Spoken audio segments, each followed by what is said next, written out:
మన భవిష్యత్ తరాల కోసం శ్రమించినటువంటి ఒక అద్భుతమైనటువంటి వ్యక్తిత్వం శ్రీ గరిమెళ్ళ బాలకృష్ణ ప్రసాద్ గారు. త్రివిక్రమమూర్తి అయి దేవుని వలెనున్నాడు, భువి సేవించే వారి పాలి పుణ్య ఫలమీ. వారు ప్రస్తుతం మన మధ్యలో లేనప్పటికీ వారి వ్యక్తిత్వాన్ని మనతో పాటు పరిచయం చేయడానికి, మనకు పరిచయం చేయడానికి ఇంకా లోతుగా వారి అబ్బాయి శ్రీ అనిల్ గారు మనతో పాటు స్టూడియోలో ఉన్నారు. సార్ నమస్కారం. నువ్వు చెప్పడం ఒక పాట పాడించవచ్చు కదా వారితో అని ఆటోమేటిక్ గా అనుకుంటారు. సో ఒకటి మీరు పాడిన తర్వాత మనం లోపలికి వెళ్దాం. అలాగే. అన్ని మంత్రములు ఇందే ఆవహించెను, వెన్నతో నాకు గలిగే వెంకటేశు మంత్రము. అన్ని మంత్రములు ఇందే ఆవహించెను. చాలా సంతోషం. నేను కూడా మీ యూట్యూబ్ లో మీరు చేసే ఇంటర్వ్యూస్ అవి నేను చూస్తూ ఉంటాను. ఒక రెస్పాన్సిబుల్ గా సనాతన ధర్మం గురించి కృషి చేస్తూ మీరు చేసే సేవ ప్రశంసనీయమైనది. అది దానిలో నాకు ఒక త్రికరణ శుద్ధిగా చేసిన పనులకు దేవుడు మెచ్చును, లోకము మెచ్చును. నిజంగా అండి, అంటే చాలా మంది అడుగుతూ ఉంటారు, అంటే డాక్టర్స్ ఏమన్నారు మళ్ళీ ఒకరి కాడ సరిపోయి డాక్టర్ నువ్వు మాట్లాడడం మానే అన్నారు నాన్నగారిని. ఆయనకు వచ్చింది ఒకటే సంగీతం, దీంతో పని అంతే కదా. ఆయన ఏముంది ఇంకా అసలు అయిపోయింది నా జీవితం అనుకుని.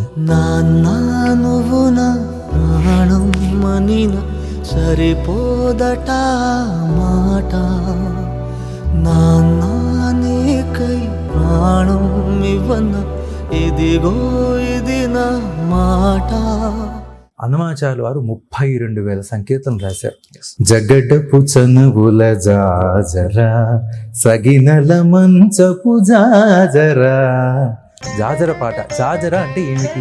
ఇరువైపులా అమ్మవారు చెలికత్తెలు, అయ్యవారు చెలికత్తెలు ఇలా కూర్చొని వాళ్ళు పూలు అటు ఇటు జల్లుతుంటారు. జగడపు చనువుల జాజరా, సగినల మంచపు జాజరా. నమస్తే, వెల్కమ్ టు రిఫ్లెక్షన్ భారత్. నేను మీ అమోఘ్ దేశపతి. ఈరోజు మన రా టాక్స్లో భాగంగా ఒక అద్భుతమైనటువంటి వ్యక్తిని, ఇంకో అద్భుతమైనటువంటి వ్యక్తిత్వాన్ని, రెండింటిని కూడా మీకు నేను పరిచయం చేయాలనే ప్రయత్నం చేయబోతున్నాను. మామూలుగా మనం అందరికీ తెలుసు సంగీతం, సాహిత్యం, ముఖ్యంగా అన్నమాచార్యుల సంకీర్తనల గురించి ఇప్పుడున్నటువంటి కాలంలో చాలా ఎక్కువ మందికి తెలుసు.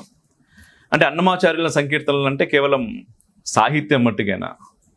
కొన్ని సంగీతం సాహిత్యం కలిసి ఏం చెప్పాలనుకుంటున్నారు?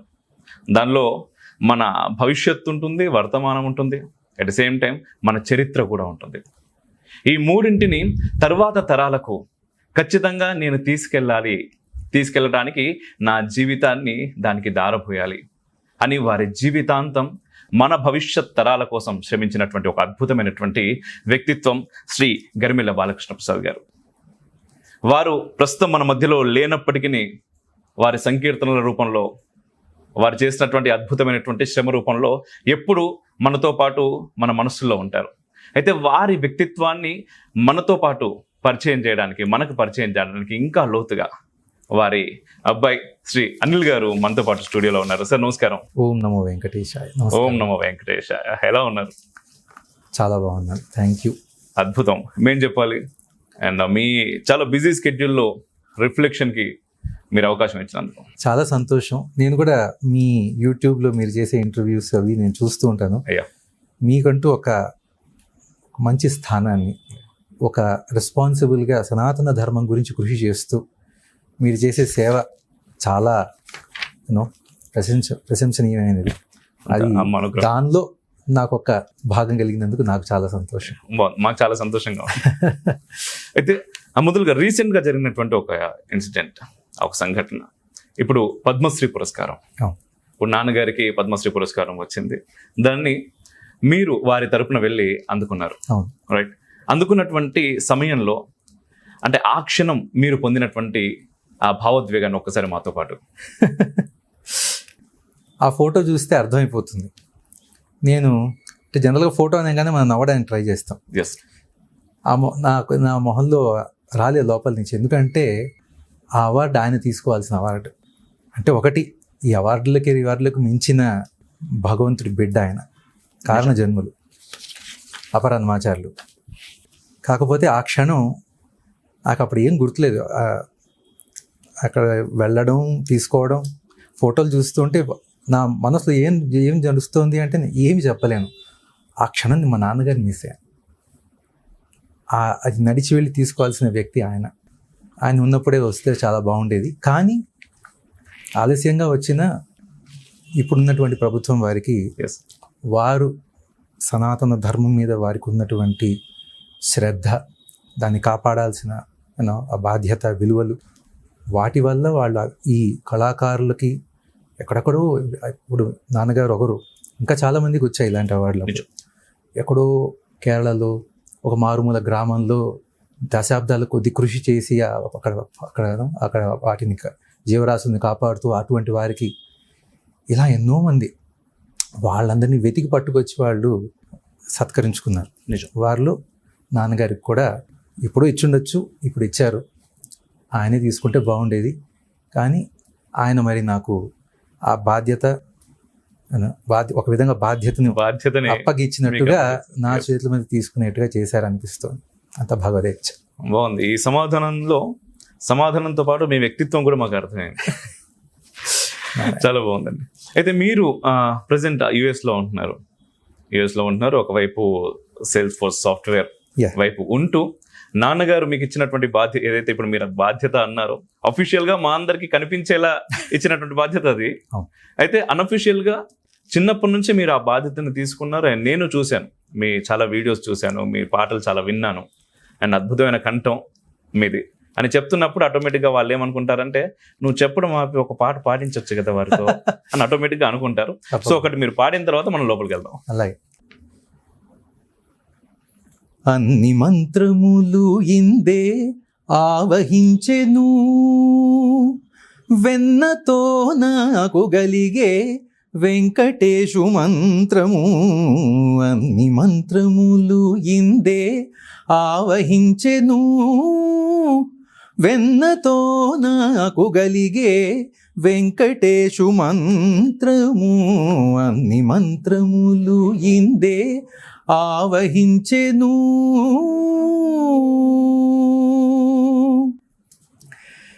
ఈ సంకీర్తనం ఆయన అన్నమాచార్యుల వారు అన్న మాట, ఇది అక్షర సత్యం నా విషయంలో. వెన్నతో నాకు కలిగే వెంకటేశు మంత్రం. నా పుట్టకతోనే మా తల్లిదండ్రులు కడుపులో పుట్టడం నా అదృష్టం. మా అమ్మగారు సంగీతం పాడతారు, మంచి మ్యూజిక్ టీచర్, వందలాది శిష్యులను తయారు చేసినటువంటి తల్లి. నాన్నగారు కారణజన్ముడు. అన్నమాచార్య సంకీర్తనల కోసమే పుట్టారా అనిపిస్తుంది. అది అలా ఉంచిన ఆయన ఒక వాగ్గేయకారుడు. ఆయన స్వీకృతులు చాలా ఉన్నాయి, అద్భుతంగా ఉంటాయి. కానీ ఆ సంగీత వాతావరణంలో పెరగడం, చిన్నప్పటి నుంచి అన్నమాచార్య సంకీర్తనలతోనే పెరిగాను. అవి వింటూ పెరగడం, వాటి ద్వారా ఒక తెలియని ఆధ్యాత్మికత అప్పటికి. ఎందుకంటే మనకు చిన్న వయసులో భగవంతుడు, భక్తి అంటే ఏమిటి తెలుస్తుంది, కానీ సంగీతం ద్వారా అవి అభ్యసాయి. సో అందుకే వెన్నతో నాకు కలిగే వెంకటేశు మంత్రము. అంతే. ఆ అన్నమాచార్య సంకీర్తనలు వింటూ పాడుతూ పెరిగిపోయాను. అన్నమాచార్య సంకీర్తనలు పాడడం వల్లే నాకు సంగీతం వచ్చింది. జనరల్గా సంగీతం పాడంగానే మీరు ఎన్నేళ్ళు కృషి చేశారు, వర్ణాలు అవన్నీ అనుకుంటారు. అవి ఏం చేయలేను. ఉత్త అన్నమాచార్య సంకీర్తనలు పాడి మా నాన్నగారు చేసిన సంగీతంలో, అంటే స్వర రచనలు, వాటిలో ఎంత సంగీతం ఉంటుంది అంటే అదొక్కటి పట్టుకొని మీకు బోల్డ్ సంగీత జ్ఞానం సంపాదించవచ్చు. My father is a university. నాన్నగారు ఆయనకున్న జ్ఞానం, ఆయన చేసిన కృషి, అది అసామాన్యమైనది. అది కూడా ఇప్పుడు ఈ కాలంలో ఎలాంటిదంటే, ఒక పాపులారిటీ వచ్చేసిన తర్వాత వాళ్ళు దే కెన్ బి కమర్షియల్, పదవులు, కీర్తి ప్రతిష్టలు, అవార్డులు, డబ్బు. మా నాన్న ఇవేమీ పట్టించుకోవాలి. ఆయన త్రికరణ శుద్ధిగా, అది కూడా అన్నమాచార్యుల వారే అన్నారు, త్రికరణ శుద్ధిగా చేసిన పనులకు దేవుడు మెచ్చును, లోకము మెచ్చును. అంతే. మా నాన్నగారి ఉదాహరణ దానికి. ఇప్పుడు మీరు పద్మశ్రీ అవార్డు తీసుకున్నారు కదా, తీసుకున్నప్పుడు అదే మీరు అన్నారు నాన్నగారు తీసుకొని ఉంటే బాగుండేది అనిపించింది ఆ క్షణం నాకు అని. ఆ క్షణం నిజంగానే నాన్నగారు తీసుకొని ఉంటే వారు ఎలా ఫీల్ అయ్యేవారు అసలు? అంటే దాన్ని రెండు కోణాల్లో చూడొచ్చు. ఎస్. స్టీమ్డ్ అవార్డ్, దేశంలో హైయెస్ట్ ఆనర్ పద్మ అవార్డ్ అనేది, అది రావడం చాలా గొప్ప విషయం. నాన్నగారు, మా అమ్మగారు మా నాన్నగారికి రావాలని ఎంతో తప్పించేవారు. He deserved it, everybody knew. చాలా సంతోషించేవారు. కానీ ఒక విధంగా ఆ సంతోషం నాన్నగారికి 2020లో సంగీత నాటక అకాడమీ అవార్డు ఇచ్చారు. అప్పుడే చాలా సంతోషించారు. ఎందుకంటే ఆయనకి అన్నిటికంటే గొప్ప, ఆయన సంతోషించినటువంటి విషయం ఏంటంటే తిరుమల ఆస్థాన విద్వాంసులు. దానికి మించి ఇంకేం లేదు.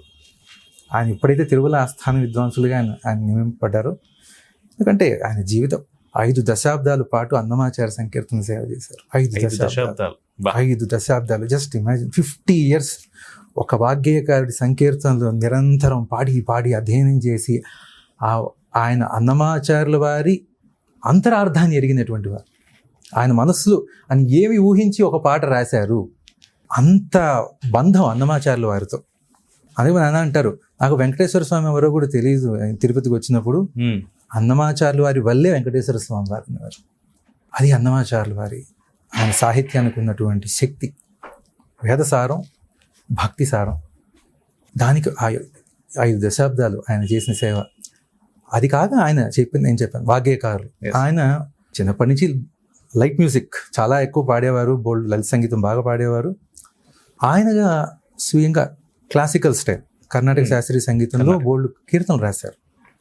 దానిలో ఆంజనేయ కృతిమణిమాల, ఆంథాలజీ ఆఫ్ సంకీర్తనం ఆంజనేయ స్వామి వారు, అలాగే గణేష కృతిమణిమాల, నవగ్రహాది కృతిమణిమాల, నవగ్రహాల మీద కీర్తనలు. అవి మనం అన్ని మాట్లాడతాం, ఎందుకంటే చాలా విషయం ఉంది అక్కడ. అట్లా క్లాసికల్ స్టైల్ కర్ణాటక శాస్త్రీయ సంగీతంలో కూడా ఆయన కీర్తనలు ఆయనగా రచించి స్వరపరిచి పాడినవారు. అందుకే రచించి స్వరపరిచి పాడారు కాబట్టే వాగ్గేయకారులు. ఆధునిక వాగ్గేయకారుల్లో ఆయన మనం తప్పకుండా చెప్పుకోవాల్సినటువంటి వ్యక్తి. ఇప్పుడు మా ప్రశ్న, అందువల్లే సంగీత నాటక అకాడమీ అవార్డు కూడా ఆయన 2020కి ఆయనకి ఇచ్చారు. కానీ అప్పుడు మనకి ఆ లాక్డౌన్ పాండమిక్ అవన్నీ ఉన్నాయి. అందువల్ల 2022లో ఆ అవార్డు సెరమనీ అయింది. అది ఆయన చేతుల మీద తీసుకోవడం అనేది ఆయనకు చాలా సంతోషం కలిగించింది. ఎందుకంటే అది అత్యున్నతమైన మన అంటే సంగీత రంగంలో అత్యున్నతమైనటువంటి అవార్డు మన దేశంలో. అది ఆయనకి రావడం నాకు చాలా సంతోషం కలిగింది. ఎందుకంటే ఆయన ఎప్పుడు అది ఊహించాలి అలాంటివి. కాకపోతే ఆయన మీద ఆయన చేసిన కృషిని గుర్తించి ఇందాక చెప్పాను, లోకము మెచ్చును, దేవుడు మెచ్చును. దేవుడు ఎప్పుడు మెచ్చాడు. అందుకే ఆయన 5 దశాబ్దాలు అక్కడే ఆయన దేవస్థానంలో ఉండి సేవ చేశారు. ఆయన దేవుడి బిడ్డ. ఇప్పుడు వారి రచనల్లో ఒకటి తాండవ గణపతిం భావయే, తాండవ గణపతిం భావయే, తాండవ గణపతిం భావయే, అఖిలాండ కోటి బ్రహ్మాండ నాయకం తాండవ గణపతిం భావయే, అఖిలాండ కోటి బ్రహ్మాండ నాయకం తాండవ గణపతిం భావయే. ఇలా వివిధ గణేష రూపాలు. ఇప్పుడు నవగ్రహాలపై అన్నారు. ఆదిత్యమాశ్రయామి ఆరోగ్యప్రదాయకం, ఆదిత్యమాశ్రయామి ఆరోగ్యప్రదాయకం,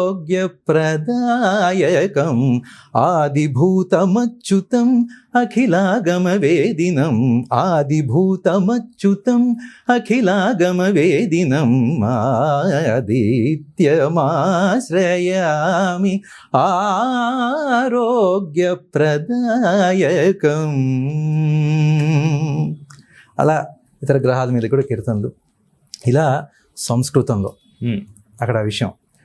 ఆంజనేయ కృతిమణిమాలలో సగం సంస్కృత సంకీర్తనలు ఆయన, అది కూడా ఒక రథంగా పెట్టుకుని చెప్తాను ఆ విషయం, ఏ పరిస్థితిలో రాశారని. ప్లీజ్. ఆయన పడ్డ కష్టం ఈ ఫిజికలీ లాట్ ఆఫ్ ప్రాబ్లమ్. ఆయనకి స్పైనల్ బ్యాక్ సర్జరీ అయింది 1983లో. 83లో అప్పటికి ఇప్పుడు మనకి డిస్క్ ప్రొలాప్స్ అంటే it became very minor surgery with laparoscopy technology అన్నారు. అప్పటికి చాలా major surgery, many hours of surgery. అది కూడా it could paralyse him, it can be 50-50 ఆ టైంలో. అంత క్రిటికల్ సర్జరీ. అటువంటి సర్జరీ అయ్యింది. ఆ తర్వాత నుంచి ఆయన ఆఖరి దశ వరకు కూడా ఆ బ్యాక్ అనేది ఇట్ ఆల్వేస్ ట్రబుల్డ్ హిమ్. ఇది ఓర్చి ప్రయాణం చేసిన వారు ఆయన. దీని మీద ఆ ప్రయాణాలు అప్పట్లో ఎలా ఉండేవంటే ఇప్పుడున్నట్టు ఏసీ కార్లు అవి లేవు. ఒక వ్యాన్ ఏదో ఉండేది. ఆ వ్యాన్ ఎక్కి దేశంలో నలుమూలలో తిరిగారు. అక్కడ కన్యాకుమారి పైన కాశ్మీర్ దాకా చాలా రోడ్డు, లక్షలాది కిలోమీటర్లు ఆ రోడ్డు ప్రయాణంలోనే తిరిగారు. ఎండాకాలంలో ట్రైన్లు, ఏసీ బస్సులు ఇలాంటివి ఏం లేవు అప్పట్లో. అలా ప్రయాణం చేసి చేసి చేసి తిరిగి గొంతు రాచుకుపోయి మైకులు బాగుండవు. ఇప్పటికీ మనకి చాలా చోట్ల మనకి మైక్ ప్రాబ్లం వస్తుంది. Most important part of any event is a mike, sound system. కానీ అన్ఫార్చునేట్గా అదే మనకి చాలా చోట్ల ఇబ్బంది అవుతుంటుంది. ఆ కాలంలో ఏమున్నాయి, ఇప్పుడు మనం వెళ్ళి ఒక వాళ్ళకి డ్యూటీ పడుతుంది, వెళ్ళి ఒక పల్లెటూళ్ళలో పాడాలి. ఆ పల్లెటూళ్ళు ఏం మైక్ ఉంటుంది? కాకపోతే వీళ్ళు వచ్చారు పాడుతున్నారు, ఏదో హనుమాచార్య సంకీర్తనట అనుకుని వాళ్ళు వచ్చి కూర్చుంటారు. వాళ్ళకి ఏదో దాని గురించి కొంచెం మంచి విశేషం చెప్పి కూర్చోబెడతారు. వీళ్ళు పాడాలి. అక్కడే మైక్ ఉండదు. అక్కడ పాపం వాళ్ళు అక్కడ మొత్తం గ్రామంలో ఉన్న వాళ్ళందరూ కూర్చుంటారు ఒక గుడిసెలో. అలాంటి ప్రయాణాల్లో నేను కూడా చిన్నప్పుడు వెళ్ళేవాడిని నాన్నగారితో. I have seen it. ఒక రాత్రి ఒక కారులో వెళ్ళాం, భయంకరమైన తుఫాను, గుడిసె, కరెంటు లేదు, అక్కడ వాడారు. ఒక చిన్న దీపం, ఆయిల్ ల్యాంప్ ఏదో వెలుగుతుంది. అలాంటివన్నీ మేము చూసిన వాడిని. అలాంటి ప్రయాణాలు, అలాంటి కచేరీలు పాడేసి గొంతు ఫుల్ రాచుకుపోయి వోకల్ కార్డ్స్ అన్నీ అరిగిపోయాయి. ఎప్పుడు 94 ప్రాంతంలోనే, 92, 93 ఆ 4 మొదలు ఈ went through a lot of this.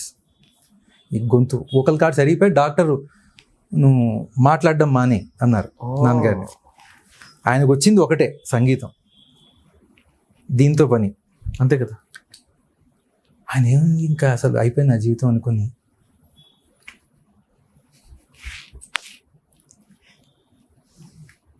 Anjaneya స్వామి వారికి 21 రోజులు నీకు 21 సంకీర్తనలు సమర్పించుకుంటాను. మన శాస్త్రీయ సంగీతానికి పరమాత్ముడు ఆయన, ఆంజనేయ స్వామి వారు. ఆయన గుడి, భవానీనగర్ ఆంజనేయ స్వామి గుడి బయట నిలబడి నమస్కారం పెట్టుకున్నారు. 21 రోజులు 21 సంకీర్తన సమర్పించుకుంటానని 21 అన్నారు, 22 చేశారు. 11 సంస్కృత సంకీర్తనలు, 11 తెలుగు సంకీర్తన వ్రతంగా రాసి సమర్పించుకున్నారు. అది ఆంజనేయ కృతి మణిమాల అంటే. దానికి ఇన్ఫ్యాక్ట్ అది గుర్తుగా ఒక రాగాన్ని సృష్టించి, సుందర రంజని అని ఒక రాగం సృష్టించి, సరిగప మదనీస సనిదమా పగరీస వందనమయ్యా వరహనుమంత, వందనమయ్యా వరహనుమంత, బంధ విమోచన బాహుబలవంత, వందనమయ్యా వరహనుమంత, బంధ విమోచన బాహుబలవంత, వందనమయ్యా. ఈ కీర్తన అదొక సిగ్నేచర్ ఆ పట్ట మొత్తం ఆల్బమ్, ఎందుకంటే ఆయన సృష్టించినటువంటి రాగంలో ఒక కీర్తన. ఇలా ఎన్నో అద్భుతమైన పవన కుమారేణ పాలితోహం అని ఒక సంస్కృత కీర్తన, అనిల కుమారం అనిశం భజామి అనుపమ మహిమోపేతం. మా అన్నయ్య పవన్ కుమార్, నేను అనిల్ కుమార్, ఇద్దరికి ఆంజనేయ స్వామి పేర్లు, ఎందుకంటే మా అమ్మ నాన్న ఇద్దరు ఆంజనేయ స్వామి వారి భక్తులు. బాగుందండి. అలా ఇలా కీర్తనలు సంస్కృతంలో, అంటే డాక్టర్స్ ఏమన్నారు మళ్ళీ 21 రోజు? ఆయన ఎంతో కొంతమంది డాక్టర్లు చాలా రకాలుగా భయపెట్టారు, ఇది ఒక వ్యాధి ఇవన్నీ పేర్లు చెప్పి మీరు మాట్లాడడం మానేయండి, పాడడం పనికిరాదు మానేయండి అని చెప్పారంటే అసలు అక్కడి నుంచి ఇదే అది సంగీతానికి ఉన్న శక్తి, దేవుని నమ్మితే మనకి ఆ వెనుబలం, వెనురో భాగ్యం విష్ణుకథ, వెనుబలం ఇదో విష్ణుకథ. అదే మా నాన్నది ఆ జీవితం, ఇట్స్ అ మిరకల్. ఆయన ఫస్ట్ అన్నమాచార్య సంకీర్తన స్వరపరిచింది వినరో భాగ్యము విష్ణు కథ, వెనుబలమిదివో విష్ణు కథ, వినరో భాగ్యము విష్ణు కథ.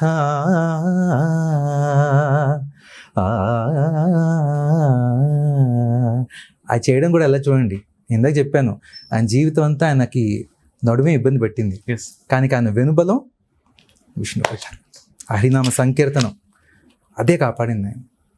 అద్భుతం, అద్భుతం. ఇది తొలిసారిగా స్వరపరిచినటువంటి కీర్తన అండి. ఆయన ఫస్ట్ అన్నమాచార్య ప్రాజెక్ట్ చేరాక, అంటే ఒక స్కాలర్షిప్ స్టూడెంట్గా జాయిన్ అయ్యారు ఫస్ట్ 1976. అప్పటికి పెళ్ళయిందండి? లేదు లేదు. 1976 తిరుపతికి హైదరాబాద్లో ఉన్న ఉద్యోగాన్ని వదిలేసి బ్రహ్మశ్రీ నేదురు కృష్ణమూర్తి గారు మీరు సంగీతం నేర్పుతారంటే నేను వచ్చేస్తానని ఆయన మీద గురుభక్తి. ఎందుకంటే అది ఎలా వర్క్ అయిందంటే ఆయన గొంతులో భావములోన బాహ్యమునందును గోవింద గోవిందయని కొలువవో మనసా, భావములోన బాహ్యమునందును. ఇది విని నా నాన్న మంత్రముగ్ధులు లేపారు. ఆయన అన్నమాట ఏంటంటే ఆయన గొంతులో అన్నమాచార్య సంకీర్తన బ్రహ్మోపదేశం లాగా నా మీద పనిచేసింది అన్నారు. అది అంతే. ఆయన నాన్నగారికి అప్పుడు ఒక చిన్న రేడియో ప్రోగ్రామ్ వీళ్ళందరికీ కొన్ని అన్నమాచార్య కీర్తనలు నేర్పి పాడించి నాన్నగారి గొంతులో అన్నమాచార్య సంకీర్తన. నాన్నగారికి చిన్నప్పటి నుంచి అక్షర స్పష్టత, ఆయన వాగ్దేవి పుత్రులు, ఆయన నోట్లో ఆ తెలుగు అమృతమే. అది చిన్నప్పటి నుంచి అదంతే. దానికి ఎన్నో ఇంకా ఎగ్జాంపుల్స్ కూడా ఉన్నాయి. ఆయన పాడిన స్పీడు, ఆయన పాడిన కీర్తనలు, ఆ సాహిత్యాలు, ఆయన తప్ప ఎవరు ఆ స్పష్టతతో ఆయన అన్న విధానంలో ఎవరు పాడలేదు. అటువంటి అది విని నీ గొంతులో అన్నమాచార్య సంకీర్తనం చాలా బాగుంది. ఇలా టీటీడీ వారు అన్నమాచార్య సంకీర్తనలు బాగా ప్రచారం చేయడానికని అన్నమాచార్య ప్రాజెక్ట్ అని ఒకటి స్థాపిస్తున్నారు. అప్పటికి స్థాపిస్తున్నారు. This is first batch scholarship. నేను నేర్పుతాను అనగానే, మీరు నేర్పుతానంటే దానికి మించి నేనంటే ఆలోచించుకొని, ఇంకా పెళ్ళవలసిన వాడివి, దీనిలో ఏమి నీకు ఆదాయం ఉండదు, నేర్పడం వరకే. ఆ స్కాలర్షిప్ స్టూడెంట్ తర్వాత ఉద్యోగం ఉంటుందో లేదో తెలియదు, అంతే కదండి. నేను అనగానే మీరు నేర్పుతారన్నారు కదా అని వచ్చేసారు. జేబులో 10 రూపాయలు పెట్టుకొని. కానీ ఆ స్కాలర్షిప్ స్టూడెంట్ 2 years లేదా 1 year ఆయన నేర్పారు యాక్చువల్లీ. ఆ తర్వాత పశుపతి గారు నేర్పారు. ఆ కీర్తనలన్నీ నేర్చుకుని తర్వాత వీళ్ళే దాన్ని స్వరపరిచి పాడడం, రికార్డింగ్స్ చేయడం. ఆ తర్వాత అన్నమాచార్య ప్రాజెక్ట్లోనే ఫస్ట్ కళాకారులుగా వీళ్ళందరూ, నాన్నగారు ప్రధానంగా. అంటే ఆ ఫస్ట్ బ్యాచ్ స్టూడెంట్స్ ఎవరంటే 2, ఒకటి నాన్నగారు, ఒకటి శోభారాజ్ గారు. ఓకే. ఆ 2 years ఆఫ్ స్కాలర్షిప్ అయిన తర్వాత again she has her own destiny. So ఆవిడ మళ్ళీ అక్కడి నుంచి అన్నమాచార్య సంకీర్తన సేవ ఇంకో విధంగా ఇక్కడికి వచ్చి చేశారు. నాన్నగారు మాత్రం అన్నమాచార్య ప్రాజెక్ట్లోనే టీటీడీలోనే కంటిన్యూ అయిపోయారు. So he was the first కళాకారుడు అక్కడ అన్నమాచార్య ప్రాజెక్ట్లో. వినరో భాగ్యం విష్ణు కథ ఆయన స్వరపరిచి రిలీజ్ అయిన ఫస్ట్ టీటీడీ రికార్డింగ్లో వినరో భాగ్యం విష్ణు కథతో మొదలవుతుంది. వెనుబలం ఇదివో విష్ణు కథ. అది యాదృచ్ఛికం అంటారు కానీ ఇట్స్ ఆల్ డిజైన్. అంతే కదా. ఎస్. అంటే ఆ తర్వాత ఇప్పుడు నార్మల్గా తిరుమల తిరుపతి దేవస్థానం అంటేనే కేవలం తెలుగు రాష్ట్రాలకే కాదు, ప్రపంచవ్యాప్తంగా కూడా ప్రసిద్ధి చెందినటువంటి క్షేత్రం. ఎక్కడెక్కడో ఉన్న వాళ్ళు అరే అక్కడ ఒక రోజు నిద్ర చేయాలి అని కోరుకునే వాళ్ళు ఉంటారు. అట్లాంటిది అంతటి అదృష్టం మరి నాన్నగారికి, తర్వాత మీకు అందరికీ కూడా. ఎంత అదృష్టం అంటే, మేము చిన్నప్పుడు ఎన్నోసార్లు కొండకెళ్ళి అక్కడ నాన్న నన్ను పక్కన వెంట కూర్చోబెట్టుకునేవారు. నేను పాడానే లేదు కానీ వెనకాల తిరుగుతుండేవాడిని. అక్కడ నాన్నగారు బోల్డ్ సార్లు ఊంజల్ సేవ, పక్కన సదస్సు హాల్లో పాడేవారు. మా అమ్మగారు కూడా కలిసి, అమ్మ నాన్నగారు కలిసి పాడేవాళ్ళు. ఆ తర్వాత నేను కూడా కొంచెం ఒక వయసు వచ్చి బాగా పాడుతున్న తర్వాత నేను కూడా సదస్సు అక్కడ కచేరీలు పాడడం, కొన్ని మంచి మెమరీస్ ఉన్నాయి. మా జానకి నాయనమ్మ, నేను మా నాన్న అందరం కలిసి అక్కడ కొండ మీద సదస్సులో ఒక ప్రోగ్రాం పాడాం. ఇట్లాంటివి అలా ఎన్నో.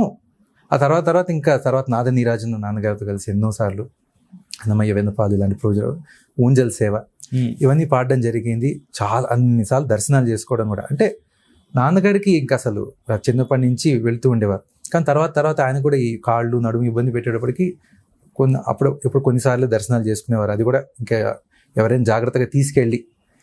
కానీ చిన్నప్పుడు ఇప్పుడున్నంత రష్ అది లేదు. కొంచెం ప్రశాంతంగానే దర్శనం చేసుకోగలిగేవాళ్ళం. అది ఎంత దర్శనం చేసుకున్నా బయటకు వచ్చాక ఏం గుర్తుండదు, అంత మాయే. అది విష్ణు మాయ. అండ్ మరొక ప్రశ్న అండి, మీరు ఇంతకుముందు చెప్పారు అంటే నాన్నగారు ఎప్పుడు వెంకటేశ్వర స్వామిని నాకు అన్నమయ్య తన కీర్తనల ద్వారా పరిచయం చేశారు అనేది చాలా పెద్ద మాట. చాలా పెద్ద మాట. అయితే వారి కీర్తనలను, వారి సాహిత్యాన్ని వీరు స్వరపరుచుతున్నప్పుడు అంటే ఆ మ్యూజికల్ సైకాలజీని వారు ఏ విధంగా అర్థం చేసుకునేవారు? దానికంటే ఎలా జరిగేది? Beautiful question. ఎందుకంటే ఇది చాలా ఇంపార్టెంట్. అంటే దీన్ని అర్థం చేసుకోవాల్సిన వాళ్ళు ప్రజలే కాదు, సంగీతజ్ఞులు కూడా, సంగీత విద్వాంసులు కూడా అర్థం చేసుకోవాలి విషయం. ఏమిటి అంటే నేను చిన్నవాడిని మన్నించాను ఏమైనా తప్పుగా అంటే, బట్ పాయింట్ ఏంటంటే ఇప్పుడు చాలామంది అన్నమాచార్య సంకీర్తనలు అనగానే ఇది కూడా త్యాగరాజాది వాగ్గేయకారుల లాగా శాస్త్రీయ సంగీతం లాగా ఉండాలి, అలా పాడాలి అంటారు. అన్నమాచార్యులు వారు 32,000 సంకీర్తనలు రాశారు. 32,000 సంకీర్తనలు. Let that number sink in your. 32,000 సంకీర్తనలు అంటే ఆయన వ్రతం ఏమిటి? రోజుకి ఒక్క సంకీర్తన తగ్గకుండా అని వ్రతం పెట్టుకొని రాశారు. ఒక మనిషి జీవితకాలం 32,000 సంకీర్తనలు రాయడం అంటే ఒక మహావిష్ణువుని పట్టుకొని ఆయన పాదాల దగ్గర కూర్చొని ఏమిటి ఆయన దానిలో ఆయన కవర్ చేసినటువంటి అంశాలు: భక్తి, వైరాగ్యం, శృంగారం, ఆధ్యాత్మిక జ్ఞానం, గురుభక్తి, వేదసారం. మళ్ళీ ఎవరు ఇప్పుడు సువ్వి దంచు సువ్వి పాటలు పాడుకుంటారు. వాళ్ళు కూడా విష్ణునామ హరినామ సంకీర్తన చేసుకున్నట్టుగా ఒక పాట. సంక్రాంతి పండుగలో కొలని దోపరికి గొబ్బిళ్ళో, ఇందాక మనం ఆ వీడియో చూస్తున్నాం, అది గొబ్బిళ్ళ పాట. ఇవన్నీ ఎవరు పాడుతున్నారు? సామాన్య ప్రజలు వారి ఇళ్లలో కూర్చొని ఏదో పని చేసుకుంటూ పాడుతున్నారు. దీనికి ఎంత శాస్త్రీయ సంగీతం కావాలి కదా? ఎస్.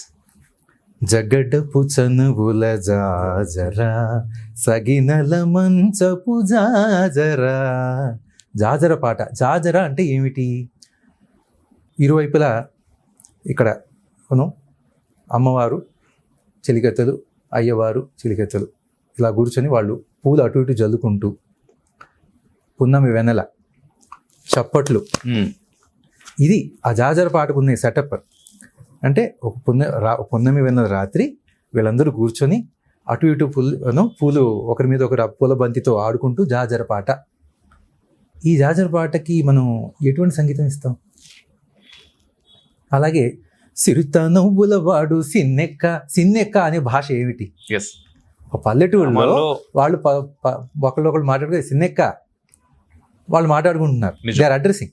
అలాగే ఇదివో సుద్దులు ఈరే పల్లెలు కదిసి ఇందరివి గై కోనవయ్యా.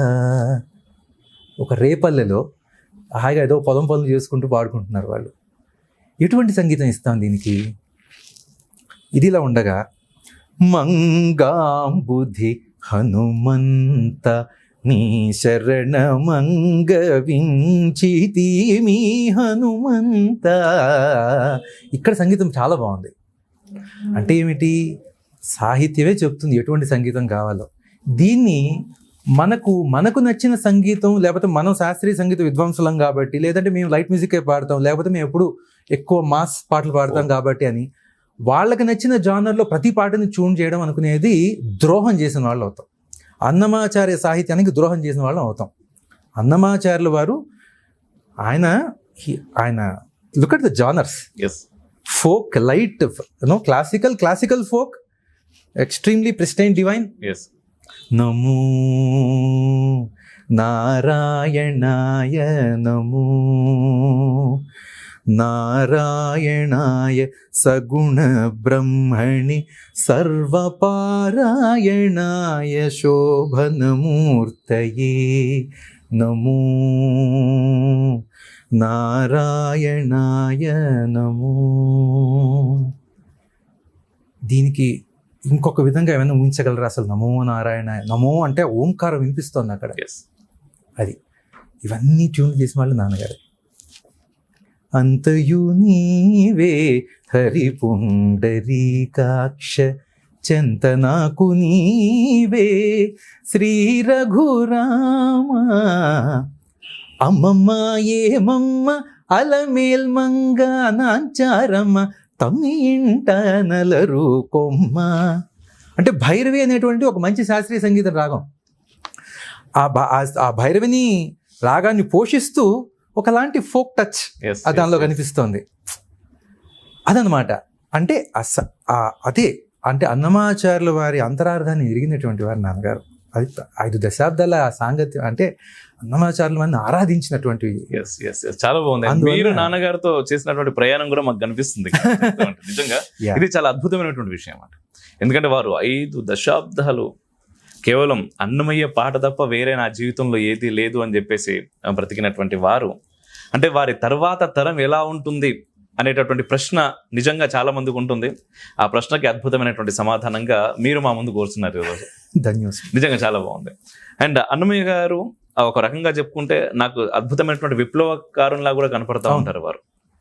అంటే ఆ రోజుల్లోనే అసలు ఎంత అద్భుతమైనటువంటి ఆ సాహిత్యంతో అసలు ప్రజల మధ్య ఉండేటటువంటి అడ్డుగోడలన్నింటినీ కూడా ఆయన భస్మం చేసేసాడు. అది ఈ రోజుకు అవసరం. ఈరోజు నిజంగా చాలా అవసరం. ఆ సాహిత్యపు విలువలు తెలుసుకోవాల్సినటువంటి అవసరం ఉన్నది. ఆయన రాసినటువంటి ఆయన టచ్ చేసిన సబ్జెక్ట్స్ చాలా మందికి ఇంకా తెలియవు. మనం వెంటనే తననానాహి అనుకుంటాం. అలాగే ఏ కులజుడైననేమి ఎవడైననేమి ఆకడనాతడే హరినెరిగిన వాడు, ఆకడనాతడే హరినెరిగిన వాడు, ఏ కులజుడైననేమి ఎవడైననేమి. అలాగే ఎండగాని నీడగాని ఏమైనా గాని కొండల రాయడే మా కులదైవము, కొండల రాయడే మా కులదైవము. ఇట్లాంటివి ఎన్నో ఉన్నాయి. కానీ ఆయన ఎన్ని ఘోరాలు చూశారో. అటువంటి కలికాలం ఏమిటి ఈ కలికాలం స్వామి? ఈ పంచభూతాలు ఏం చేస్తున్నాయి? ఈ ఆకాశం ఎలా భరిస్తోంది ఈ ఘోరాల్ని? నువ్వేం చేస్తున్నావు? తతిగాని పాటు దైవమా విచారించవే, కతలాయ చెప్పనేడు కలికాల మహిమా. తుటుములై భూసురుల తుండెములు మొండెములు, ఇటువలే భూతములు ఎట్టు మోచెనో, అటు బాలుల రొదలు ఆకాశమెట్టోరిచెను, కటకట ఇట్లాయ కలికాల మహిమా. ఆయన ఏం ఘోరాలు చూశాడు, ఇటువంటి కీర్తన రాశాడు అంతే కదా. ఎందుకంటే ఆయన 18వ శతాబ్దానికి చెందినటువంటి వాడు. అప్పుడు ఏం జరిగిందో మనం చెప్పుకోకర్ల. వీళ్ళు వచ్చిన వాళ్ళు చేసిన ఘోరాలు, Yes. మన దేవాలయాలను నాశనం చేసి, మన గ్రంథాలను తగలబెట్టి, ఆడవాళ్ళని పిల్లల్ని గోహత్యలు, వాటిని ఉద్దేశించి రాసినటువంటి కీర్తన ఇది. తలలు బట్టి ఈడువగా తల్లులు బిడ్డల వేయ తలపెట్టుండెను అంతర్యామికి. అంటే ఆ ఘోరం చూడండి. Yes. తలకాయలు నరికేసి ఆడవాళ్ళని రోడ్డు మీద లాగేసి చిన్నపిల్లల్ని వాళ్ళు ఎదుర్కొండే చంపేసి, ఇటువంటి ఘోరాలు ఎలా ఓర్చుకుంటున్నావు స్వామి? ఏం చేస్తున్నావు నువ్వు? ఈ పంచభూతాలు ఏం చేస్తున్నాయి? ఆకాశం ఎలా భరిస్తోంది? ఈ భూమి ఎలా భరిస్తోంది? ఇలాంటి కీర్తనలు కూడా చాలా ఉన్నాయి. ఆయన జీవితంలో కూడా ఎన్నో మహత్యాలు అదేవిధంగా. ఎందుకంటే మనకి ఆయన చరిత్రలోనే ఉంది. ఆయన సాళవ నరసింహరాయలు చెరసాల్లో వేసి నా మీద కీర్తన రాయకపోతే ఎలాగా అని చెప్పి, నా ఆస్థానంలో ఉన్నావు కదా అంటే, నేను నీ ఆస్థానంలోనే స్వామివారి మీద కీర్తన రాస్తాను. అవును. చెరసాల్లో పడేశాడు, నా చిత్రహింసలు పెట్టారు. అప్పుడు 2 సంకీర్తనలు రాసినట్టుగా మనకి చరిత్రలో ఉన్నది. నీ దాసుల భంగములు నీవు చూతువా అనొకటి. ఆకటి వేళల అలపైన వేళలను తేకువ హరినామమే దిక్కు మరి లేదు. ఆ పాటలో ఉంటుంది, సంఖ్యల పెట్టిన వేళ చంపబిలిచిన వేళ అంకిలిగా అప్పుల వారాగిన వేళ వెంకటేశు నామమే విడిపించగతిగాక మంకు బుద్ధి పొరలిన మరి లేదు తెరగు ఆకటి వేళల అలపైన వేళలను అని సంఖ్యలు దిగిపోయాయి. Yes. ఆయన వచ్చి కాళ్ళ మీద పడిపోయి మహాత్మ అపరాధం అయిపోయిందని. ఆ తర్వాత మొత్తం రాగిరేకుల మీద ఇవన్నీ మనకి సినిమాలో, అంటే సినిమాలో ఆ పాట ఏదో కొంచెం డ్రమాటిక్ గా ఉండడం కోసం పాదనేత్రాలు అవి పెట్టారు, కానీ ఒరిజినల్ గా ఉన్న 2 పాటలు ఇవి. Okay okay. ఇలాగే నాటికి నాడు కొత్త, నేటికి నేడు కొత్త, నాటకపు దైవమువు నమో నమో, నాటికి నాడు కొత్త అని ఒక కీర్తన ఉంది. సిరుల రుక్మాంగదు చేతి కత్తిధార తొల్లి వరుస ధర్మాంగదుపై వరమాలాయ హరి నీ కృప కలిమిని, అట్లనే అరులచే కరి ఖడ్గధారణకు కలువదండాయ అని రాశారు. ఆయన ఏ మహిం జరిగిందో ఆయన జీవితంలో. శత్రువులు వేసిన కత్తి నాకు మాలే పడింది రాశారు. అంటే ఆయన ప్రతిరోజు ఆయన ఏమి చూస్తే, అంతేగాని ఎక్స్పీరియన్స్ ద్వారా తప్ప అనుభవంతో మాత్రమే రాయగలుగుతారు. ఆయన ఏది చూస్తే, ఏది ఏమి అనిపిస్తే, దేని గురించి ఆలోచిస్తే అలా ఒక కీర్తన.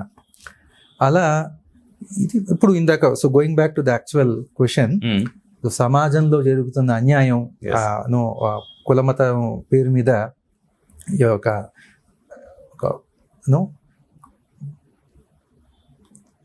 ఏమంటారు, అప్పుడు జరుగుతున్న రప్చర్, ఒక స్ప్లిట్, ఒక కాన్ఫ్లిక్ట్, వాటిని ఉద్దేశించి అందుకే రాశారు. ఫైనల్గా దానికి కారణం ఏంటంటే మనుషులకి ఆత్మజ్ఞానం లేకపోవడం. అది ఆయన సంగీతంలో ఆత్మజ్ఞానం ఎంత అద్భుతంగా ఉంటుంది. భగవద్గీత సారం అదే. నేను నిజంగా దేహి నిత్యుడు దేహములు అనిత్యాలు. ఎవరు చెప్తారు? నిత్యుడు దేహములు అనిత్యాలు, ఈ హలనా మనసా ఇది మరువకు మీ దేహి నిత్యుడు. గుదిపాత చీరమాని కొత్త చీర కట్టినట్టు, ముదిమేను మాని దేహి ముగిమేను కొత్త మేను మోచు, అదన చంపగలేవు ఆయుధం ములీతని, కదిసి అగ్నియు నీరు గాలియు చంపగలేవు దేహి నిత్యుడు. ఆత్మ నిత్యం, శరీరం అనిత్యం. మనం పాట బట్టలు చిరిగిపోయిన బట్ట తిరిగి పడేసినట్టు ఈ శరీరం అయిపోయిన తర్వాత వదిలేసి వెళ్ళిపోతుంది ఆత్మ. ఆత్మకి ఏముంది? What caste is your soul, what religion is your soul.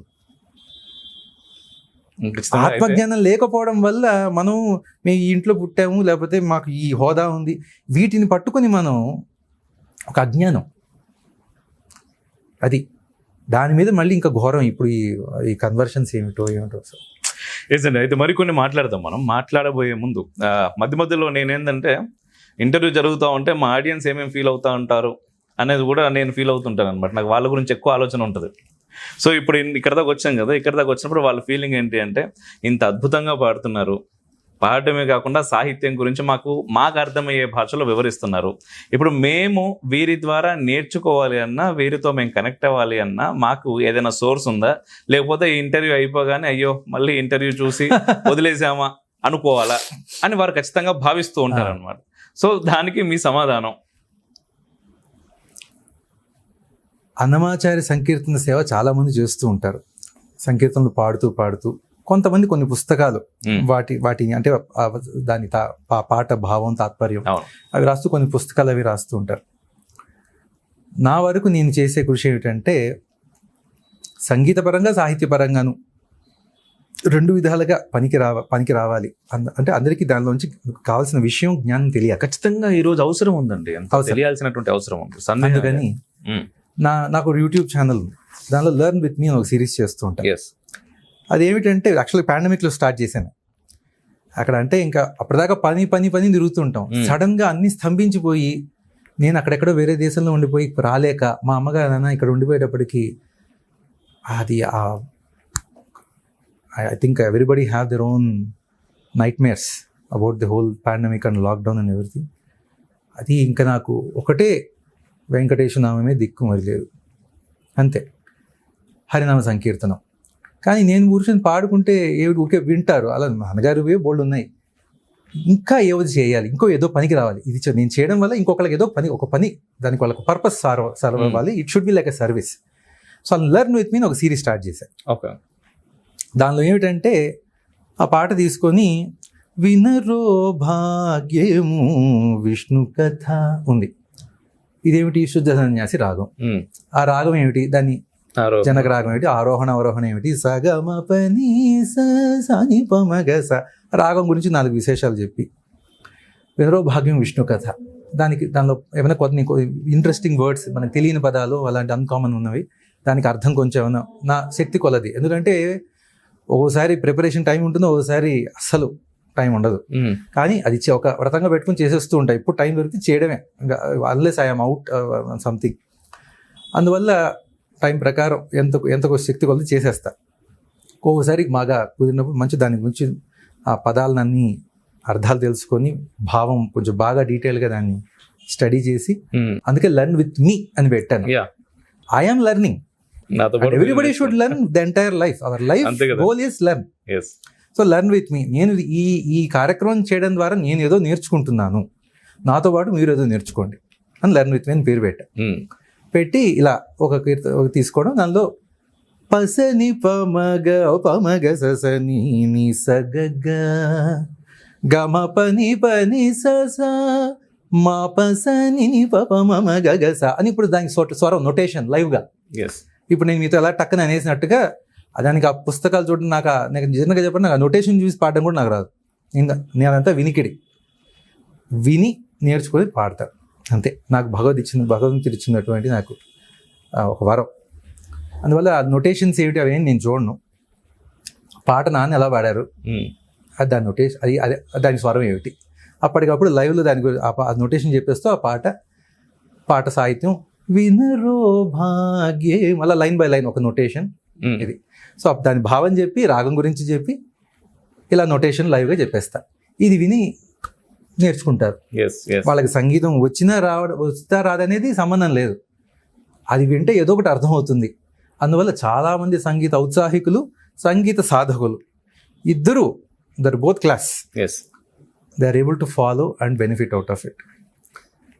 అది చిన్న పిల్లలు కూడా దాన్ని శ్రద్ధగా విని పాటలు నేర్చుకుంటున్నారు అనేది వాళ్ళు వచ్చి ఇప్పుడు సభల్లో వాళ్ళు నన్ను మేము నేర్చుకుంటున్నామని చెప్పి నాకు ఒక అనుభూతికి, అంటే నేను ఇదేం ఆశించి చేసేది కాదు, ఒక సేవ అని చేసేసాను, పెట్టి స్టార్ట్ చేసేసాను. లైవ్లో కొంతమంది ఒకసారి ఫస్ట్ 100 మంది జాయిన్ అవుతారు, ఒకసారి 50 మంది జాయిన్ అవుతారు, డిపెండ్స్ అంతే. కానీ దానిలో శ్రద్ధగా రెగ్యులర్గా జాయిన్ అయ్యే వాళ్ళు చాలామంది ఉన్నారు. They will not miss. అలా చిన్నపిల్లలు కూడా ఉన్నారు. నేను 2024 మహాబృంద గళార్చన అని సిలికానాంధ్ర వారు మనకి ఇక్కడ లక్ష గళార్చన జరిగింది హైదరాబాద్. అలా మహాబృంద గళార్చన అని ఒక 7,000 మంది కెపాసిటీ స్టేడియంలో అన్నమాచార్య సప్తగిరి సంకీర్తనలు చేశారు. ఓకే, నా అదృష్టం, నాకు వరం వారు ఇచ్చినటువంటి ఒక రెస్పాన్సిబిలిటీ, అది నిర్వహించడం కూడా, దాన్ని లీడ్ చేయడం. అప్పుడు అంతా అయిన తర్వాత అదే వచ్చి అందరూ ఫోటోలు తీసుకుంటారు, అది ఒకటి. చిన్న పిల్లవాడు వచ్చాడు, వాడు వచ్చి ఫోటో తీసుకొని అలా వెళ్ళిపోతూ అలా దూరం వెళ్ళి మళ్ళీ తిరిగి పరిగెత్తుకుంటూ వచ్చి నన్ను పట్టుకున్నాడు. ఓకే, ఏమిటి ఆ చిన్నపిల్లవాడికి నా మీద అభిమానం అంటే? చిన్నపిల్లలకి వాళ్ళకి భక్తి ఏమిటో తెలియదు. మన ఇప్పుడు భక్తి జ్ఞాన వైరాగ్యాలు మనకి ఒక జీవితం అంటే ఒకటి అర్థమైన తర్వాత దానికి ఉన్న ఇంపార్టెన్స్ ఏమిటి అనేది ఒక బ్యాలెన్స్తో అర్థమయ్యేది. చిన్నపిల్లవాడు, వాడికి ఏదో కనెక్ట్ అయ్యాడు నాతో, వాడు వచ్చి ఇలా పట్టేసుకున్నాడు. అలాగే ఇవాళ కూడా ఎవరో చిన్నపిల్లవాడు వచ్చి నన్ను కలవాలనుకుంటున్నాడు, జస్ట్ బికాస్ ఆఫ్ ఆ లర్న్ విత్ మీ అనే సిరీస్ ద్వారా వాళ్ళు. అలాగే ఒకళ్ళు నాకు నేను బెంగళూరులో కచేరీ, వారం కూడా అవ్వలేదు, బెంగళూరులో కచేరీ పాడాను. అక్కడ నాకు లండన్ నుంచి they sent me T shirts, దానిలో learn with me logo, to just become a very memory. It become memory for both of us now. అంతే కదా. And at the same time I can proudly wear it and showcase everybody. So నేను అది ఇవేమి ఊహించి చేసింది కాదు, అది ఏమి ఆశించి చేసింది కాదు. దీనివల్ల ఎవరికో ఏదో ప్రయోజనం ఉంటుంది, నేను ఏదో నేర్చుకుంటున్నాను అన్న ఉద్దేశంలో మొదలుపెట్టిన ప్రయాణం. ఇంతమంది భక్తులు అంటే అన్నమాచార సంకీర్తన మీద ఉన్న భక్తి, విష్ణు భక్తులు, హరిభక్తులు, హరినామ సంకీర్తన చేసి సేవ చేసేవారు, సంగీత ఉత్సాహికులు, వీళ్ళందరూ కూడా ఆ ప్రయాణంలో భాగస్వాములు. అద్భుతం. లర్న్ విత్ మీ అనేది ఆ show name. And Garimella Anil Kumar అని నా పేరు మీదే ఉంటుంది, యూట్యూబ్ ఛానల్ ఉంటుంది. యూట్యూబ్ ఛానల్ లింక్ కూడా నేను డిస్క్రిప్షన్ లో పెడతాను. సో మీరు అక్కడికి వెళ్ళొచ్చు, వెళ్ళి ఖచ్చితంగా వారు చేస్తున్నటువంటి సేవలో మనం కూడా భాగస్వామ్యం అవ్వచ్చు. నిజంగా అండి, అంటే చాలా మంది అడుగుతూ ఉంటారు, చాలా మంది మన ప్రేక్షకులు కూడా చాలా మంది అడుగుతూ ఉంటారు, ఎవరైనా అంటే విలువలు నేర్పే వాళ్ళు అవసరం అండి. ఈరోజు ప్రపంచానికి ఏంటి అంటే అన్నీ ఉన్నాయి, సంస్కారము, విలువలు, ఇవి చాలా అవసరం. అవి మాత్రం దూరం అవుతున్నాయి, అవి కొందామన్నా కూడా ఎక్కడ దొరకట్లేదు. సో అవి నేర్పే వాళ్ళు ఎవరైనా ఉంటారా అని చెప్పేసి మన ప్రేక్షకులు నిరంతరం చూస్తూనే ఉంటారు, వారి అన్వేషణలో నన్ను అడుగుతూనే ఉంటారు. దానిలో భాగంగా ఈరోజు ఒక అద్భుతమైనటువంటి వ్యక్తిత్వం అని నేను చెప్పాను కదా, వారు ఇక్కడ ఉన్నారు. వారి ఛానల్లోకి మీరు వెళ్ళి ఆ విలువలని, ఆ సంస్కారాన్ని ఎంత కావాలని అంత మీ పిల్లలకి నేర్పవచ్చు, మీరు నేర్చుకోవచ్చు. చాలా బాగుంది.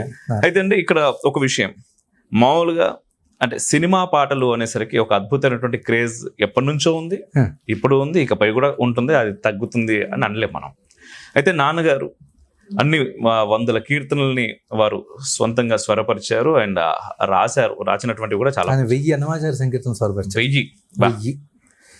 అది కూడా అదే నేను చెప్పాను కదా, everything looks like a grand design. అన్నమాచార్యుల వారు ఎలా అయితే ఆ 32 నృసింహ మంత్రోపాసకులు 32 బీజాక్షరాలకి సరితూగేట్టుగా ఒక్కొక్క బీజాక్షరాన్ని 1000 చొప్పులు లెక్క పెట్టుకుని 32,000 రాశారు. దానిలో ఒక బీజాక్షరానికి సరితూగేట్టుగా 1000 స్వరపరిచి వెళ్ళారా అనిపిస్తుంది మనకి. అదే కదా, బాగుంది. అయితే 1000 కీర్తనల్ని స్వరపరిచారు. ఆ సందర్భంలో నాకు తెలిసి ఖచ్చితంగా అందులోనూ ముఖ్యంగా తిరుమల తిరుపతి దేవస్థానానికి అఫిలియేటెడ్ అయి ఉన్నారు వారు, లింక్ అయి.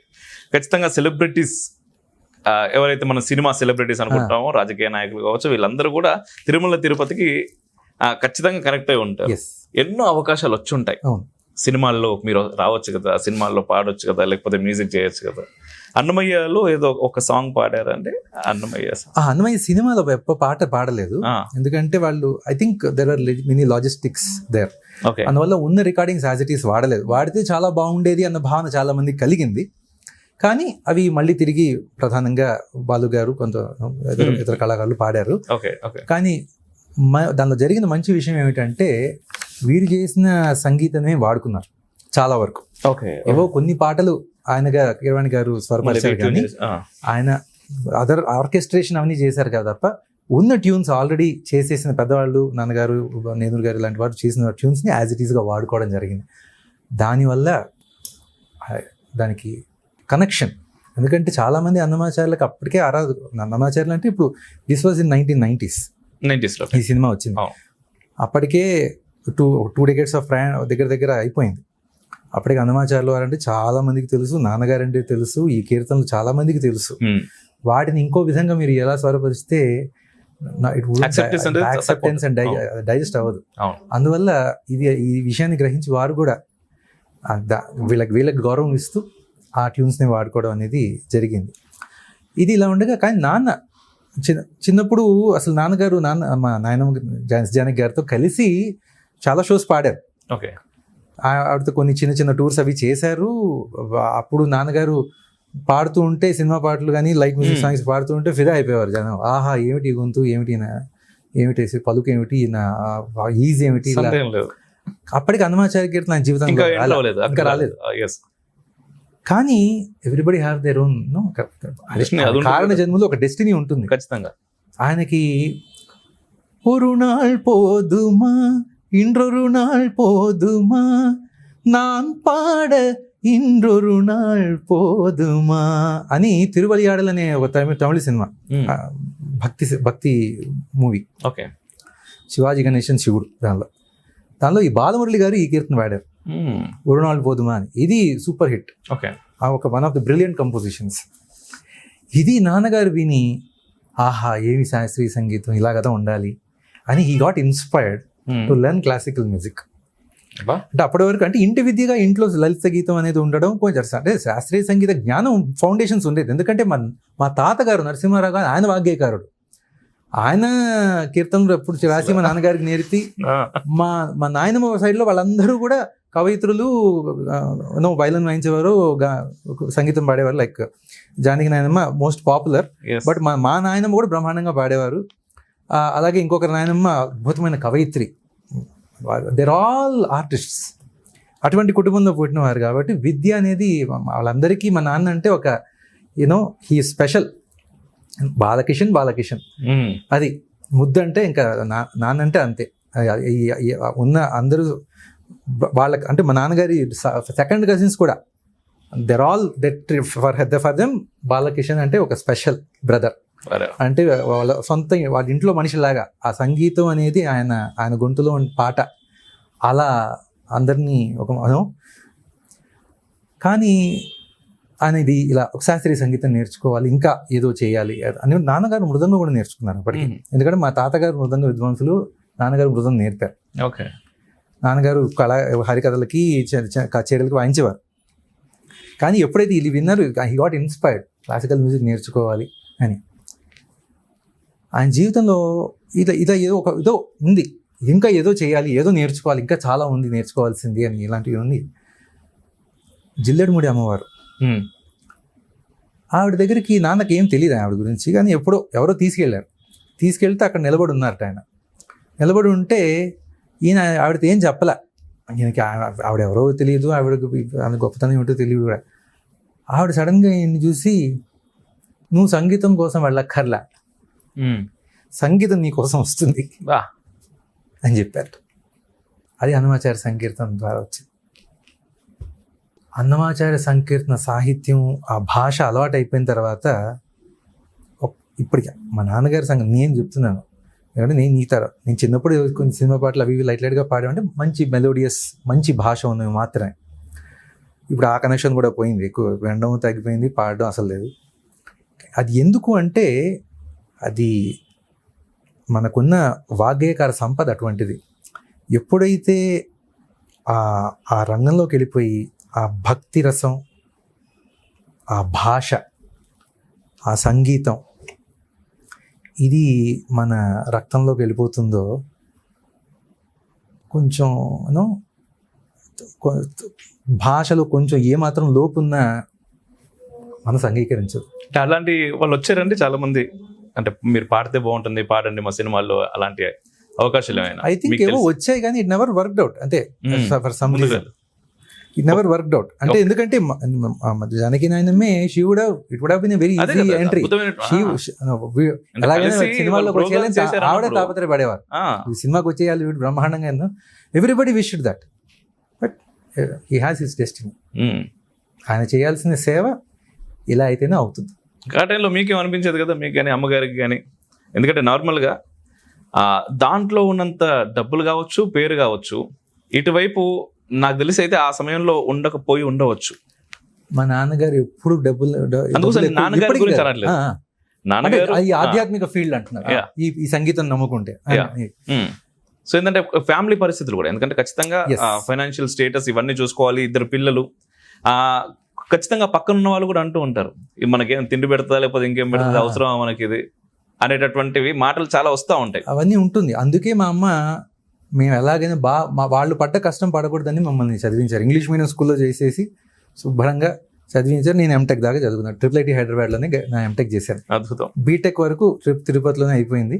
Computer science with masters IIIT Hyderabad. ఎందుకు అంటే మా అమ్మ మాస్టర్స్ వరకు చదివి నేను కూడా మాస్టర్స్ ఎప్పుడైనా వారు పడ్డ కష్టాల గురించి ఎప్పుడైనా చెప్తుంటారా మీతో? మేము చూసాం, వాళ్ళేం చెప్పక్కర్లే. మా ఇంట్లో ఉంది, మేము ఆ కష్టాలు చూసిన వాళ్ళు, ఆ కష్టం మాకు రాకుండా పెంచినారు మహనీయులు వాళ్ళు.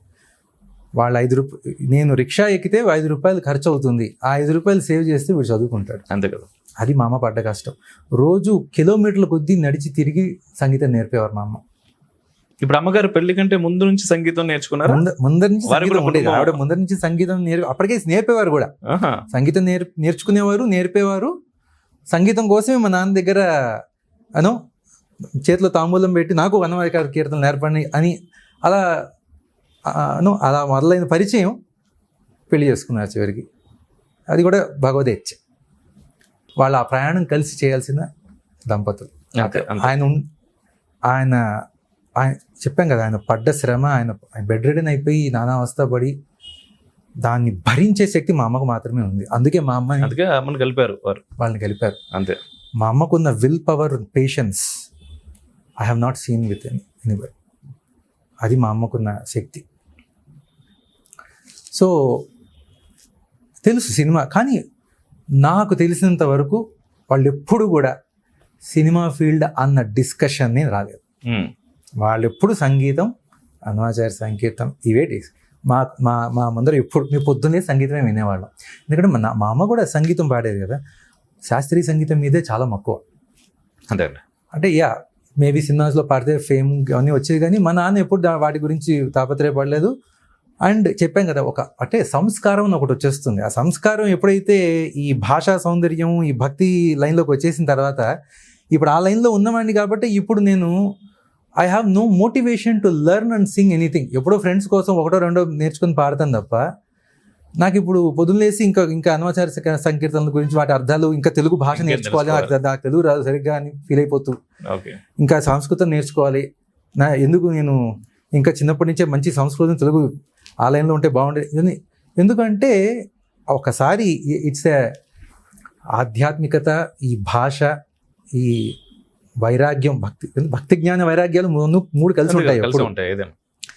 అది మన సనాతన ధర్మాన్ని దానికి రూట్స్కి కట్టుబడి మన వేదం మీద మన సంస్కృతి ఉంది. అయితే ఇప్పుడు అన్నారు ఆ వేద సారం సంకీర్తనలు. ఇది అలవాటు అయిపోయిన తర్వాత ఇంకా అటువైపు మన మనసు వెళ్ళదు. అయితే అమ్మగారు చెప్పారు, వాళ్ళు పడ్డ కష్టం మీరు పడకూడదని చెప్పేసి మిమ్మల్ని బాగా చదివించారు, అటువైపు ఎక్కువ మోటివేట్ చేశారు. అయితే మీరు ఇంత చదివి ఇంత ఉద్యోగం చేస్తూ కూడా మళ్ళీ అన్నమాచార్య కీర్తనలు, సాహిత్యము, మన సంస్కృతి, ధర్మము అని ఇటువైపు ఎక్కువగా మీ ప్రయాణం నడుస్తూ ఉంది, రైట్? అయితే అమ్మగారు ఇప్పుడు ఏమంటూ ఉంటారు ఇది చూసి, ఈ రెండింటిని చూసి వారి ఫీలింగ్స్ ఎలా ఉంటాయి? చెప్పాం కదా, వాళ్ళిద్దరూ ఒకళ్ళ కోసం ఒకళ్ళు పుట్టిన వాళ్ళే. మా నాన్నగారు వెళ్ళిన 3 నెలలకి అమ్మవారు వెళ్ళిపోయారు. కానీ వాళ్ళు ఎప్పుడు బయటికి చెప్పేవారు కాదు, కానీ వాళ్ళకు భయం ఉండేది. నేను అమెరికాకి వెళ్ళిపోయాను కదా, సంగీతం దూరం అయిపోతానేమో. ఎందుకంటే ఎవరికైనా ఉంటుంది. ఎందుకంటే అమెరికా అంటే వెంటనే మన డబ్బుల కోసం వెళ్తామనో ఎలా అనుకుంటారు. నేను యాక్చువల్గా I just wanted to have that experience.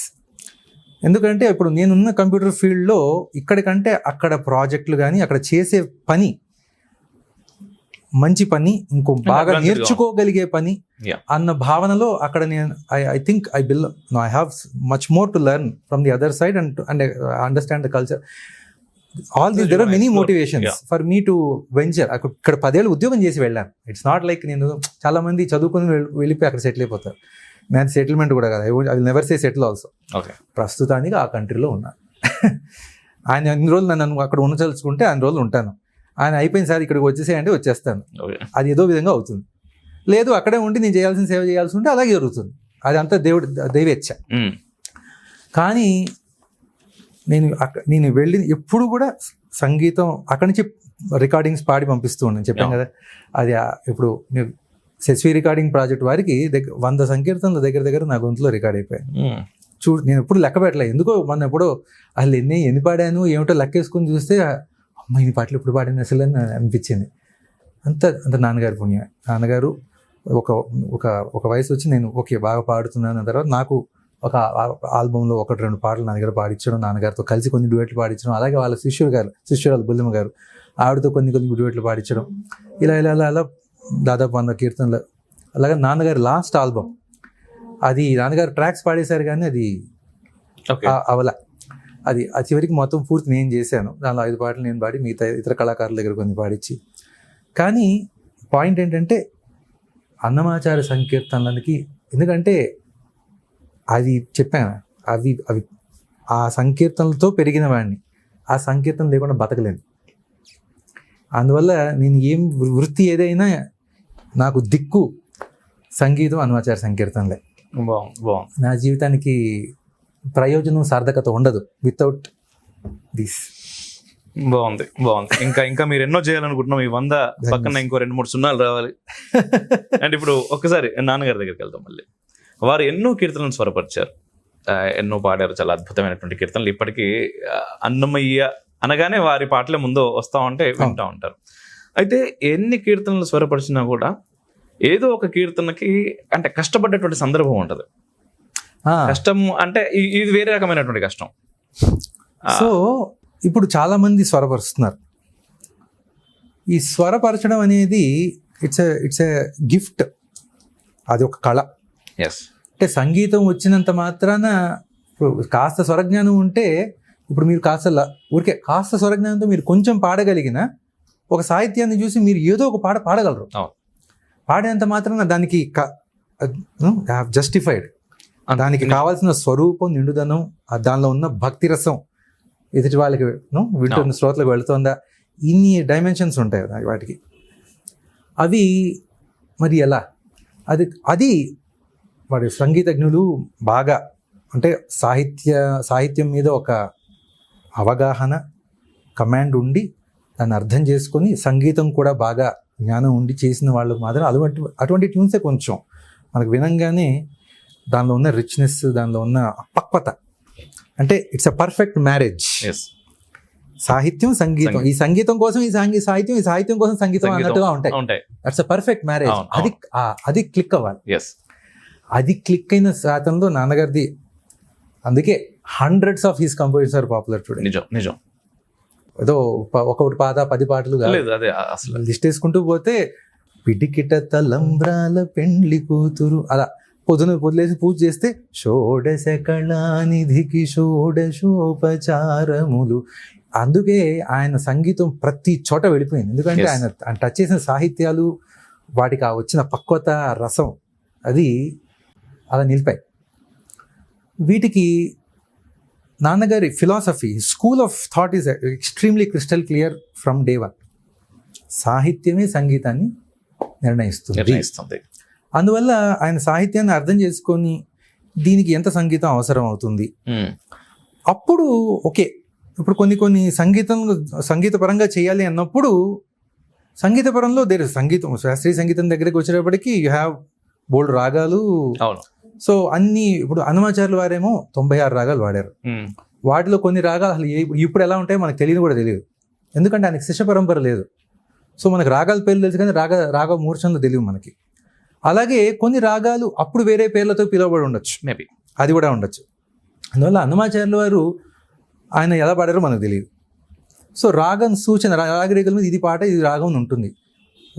ఆ రాగాల్లోనే స్వరపరుస్తూ ఉంటే మనకు కొత్తదనం ఎలా వస్తుంది? అందువల్ల ఇప్పుడు మనకున్న బోల్డ్ రాగాలు, వందలాది రాగాలు ఉన్నాయి కాబట్టి అన్నిటినీ వాడుకుంటూ స్వరపరచడం జరిగింది. కొన్ని శాస్త్రీయ సంగీతంలో వాడి చేసినప్పుడు కూడా దానికి ఏదో ఒక యునిక్నెస్ ఉండాలి. ఇప్పుడు మర్ద మమ బంధాని దుర్దాంత మహాదురితాని అని ఒక కీర్తన ఉంది సుదర్శన చక్రం మీద, నా బంధాలను తగ్గొట్టే స్వామి. దానికి ఇప్పుడు జగదానందకారక అని త్యాగరాజ స్వామి పంచరత్న కీర్తన ఉంది. పంచరత్న కీర్తనలు ఏంటంటే చరణాలకి స్వరం పాడి చరణం పాడతాం. అలా ఈ కీర్తనకి స్వరం పాడి చరణాలు పాడేట్టుగా డిజైన్ చేసుకున్నారు. అలాగే కొన్ని కీర్తనలకి చిట్ట స్వరాలు చేయడం, మంగాంబుది హనుమంతకి సోల్కట్టు స్వరం అంటే జతులు కూడా ఉన్నాయి దానికి. అలా ఏదో ఒక వైవిధ్యం, ఒక యునీక్నెస్, ఒక దానికి మనోధర్మానికి కూడా కావాలంటే దానికి ఒక రాగం పాడి స్వరం అలాంటి కీర్తనలు కూడా అవి చేస్తూ లలిత సంగీతంలో కొన్ని పాటలు చేయడం జాను. ఇప్పుడు వినో భాగ్యం ఉంది, దానికి గమ పసని పమగ సగస పమగ సని పని సగమ ప ఆది నుండి ఇట్స్ అన్ అట్రాక్షన్. అలా తిరో జవరాల తిత్తి సస్సని సగస మగస సస్సని సగస పమగస, ఎంత అద్భుతమైన చిట్టస్వరం. So they all became highlight. So you see ఆయన చేసిన ప్రతి ఒక్కటి అలా నిలిచిపోయాయి. అంటే ఏమిటి, whatever he wanted out of that particular setup, అంటే అది ఒక ఏ రాగంలో చేసినా దానికి ఒక అట్రాక్షన్, ఒక ఇది క్రియేట్ చేసి ఆ పాట వింటున్నప్పుడు, ఎందుకంటే తిరుతిరు జవరాల తిత్తి అని నృత్యానికి సంబంధించినటువంటి తిత్తి అనే జతులు. హనుమాచార్యుల వారి కీర్తనలో ఇటువంటి తిత్తి తై ఇలా తత్తి గుడ్డి ధిమ్ ధిమ్ అని ఒక కీర్తన ఉంటుంది. ఇవన్నీ నృత్యాని కోసం అనుగుణంగా ఉండేటువంటి జతులతో కూడినటువంటి సాహిత్యం. సో ఇటువంటివి స్వరపరిచినప్పుడు దానికి తగ్గ ఓకే ఇప్పుడు నృత్యం చేస్తారు. నృత్యం చేసినప్పుడు మరి మంచి స్వరం, దానికి ఒక మంచి నడక తాళం ఉంటే బాగుంటుంది కదా. అలా ఆయనకి ఆయన ఒక భగవద్గీత దీని గురించి ఎప్పుడు కష్టపడి ఏదో చెయ్యాలి అని కష్టపడి చేయలే. ఆ సాహిత్యాన్ని చూసి దీనికి ఏం చేయొచ్చు అనేది అందువల్లే అన్నమాచార్య సంకీర్తన మనం అనిపించేది ఏమిటంటే అన్నమాచార్యులు వారు ఆయన సాహిత్యానికి మళ్ళీ స్వరపరిచి పాడుకోవడానికని మళ్ళీ జన్మించారనిపిస్తుంది. అది అయితే వారి కీర్తన కానీ కొన్ని పాటలు ఎప్పుడెప్పుడైనా ఒకసారి ట్యూన్ చేసిన తర్వాత ఏమిటో దీనికంటే బాగా రావచ్చు అనిపిస్తుంది. అట్లాంటివి కొన్ని ఉన్నాయి. It's not like everything is 100% first time hit. అలా కొన్ని కీర్తనలు మళ్ళీ రీట్యూన్ చేసి తర్వాత హిట్ అయినవి ఉన్నాయి. ఇందాక నేను పాడే నమో నారాయణాయ నమో, అది అలా వచ్చింది కీర్తన. అంతకుముందు వేరే ట్యూన్ ఏదో చేశారు. అప్పుడు నేను ఇందాక చెప్పాను ఎన్సి శ్రీదేవి అత్తయ్య, మా నాన్నగారి ప్రథమ శిష్యురాలలో శిష్యుల్లో అగ్రగణ్యురాలుగా చెప్పుకోవాల్సిన వ్యక్తి. ఆవిడ విని కాదు నన్నయ్య దీనికంటే నువ్వు బాగా చేయగలవు అని ఏదో అంటే అప్పుడు మళ్ళీ నమో అని ఎత్తగానే ఆహా ఇది కదా. అలా ఇట్లా maybe a few, not in tens or very be few like that. అలా ఎప్పుడైనా అడపా కొన్ని పాటలు దీనికంటే బాగా రావచ్చు అని. అలా ఇన్ఫాక్ట్ చూడడం సత్లారా అలా అటువంటిదే.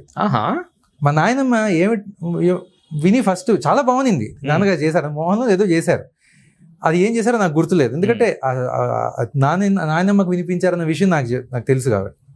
తర్వాత ఇలాగే దీనికంటే బాగా చేయగలవు అనగానే అప్పుడు చూడరమ్మ సతులాల సోవాన పాడరమ్మ కూడున్నది పతి చూడి కుడుత నాంచారి. ఈ అనుభవం నాకు మొన్న కలిగింది. ఇటువంటి అనుభవం శివపదాలు, బ్రహ్మశ్రీ సాంవేద శర్మ గారి స్వరరచన, వాటిలో 120 శివపదాలు నాన్నగారు స్వరపరిచింది. ఒక్కొక్కటి ఒక్కొక్క ఆణిముత్యం.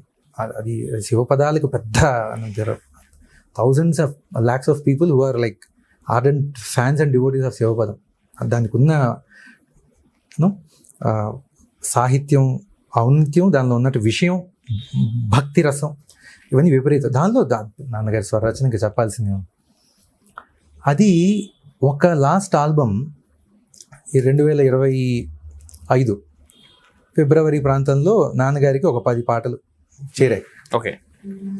సాంవేద షణ్ముఖ గారు ఇచ్చారు, ఆయన సాంవేదం గారు నాన్నగారికి ఇచ్చారు, గురుగారు ఇస్తే మేము మార్చిలో నాన్నగారు కాలం చెందారు.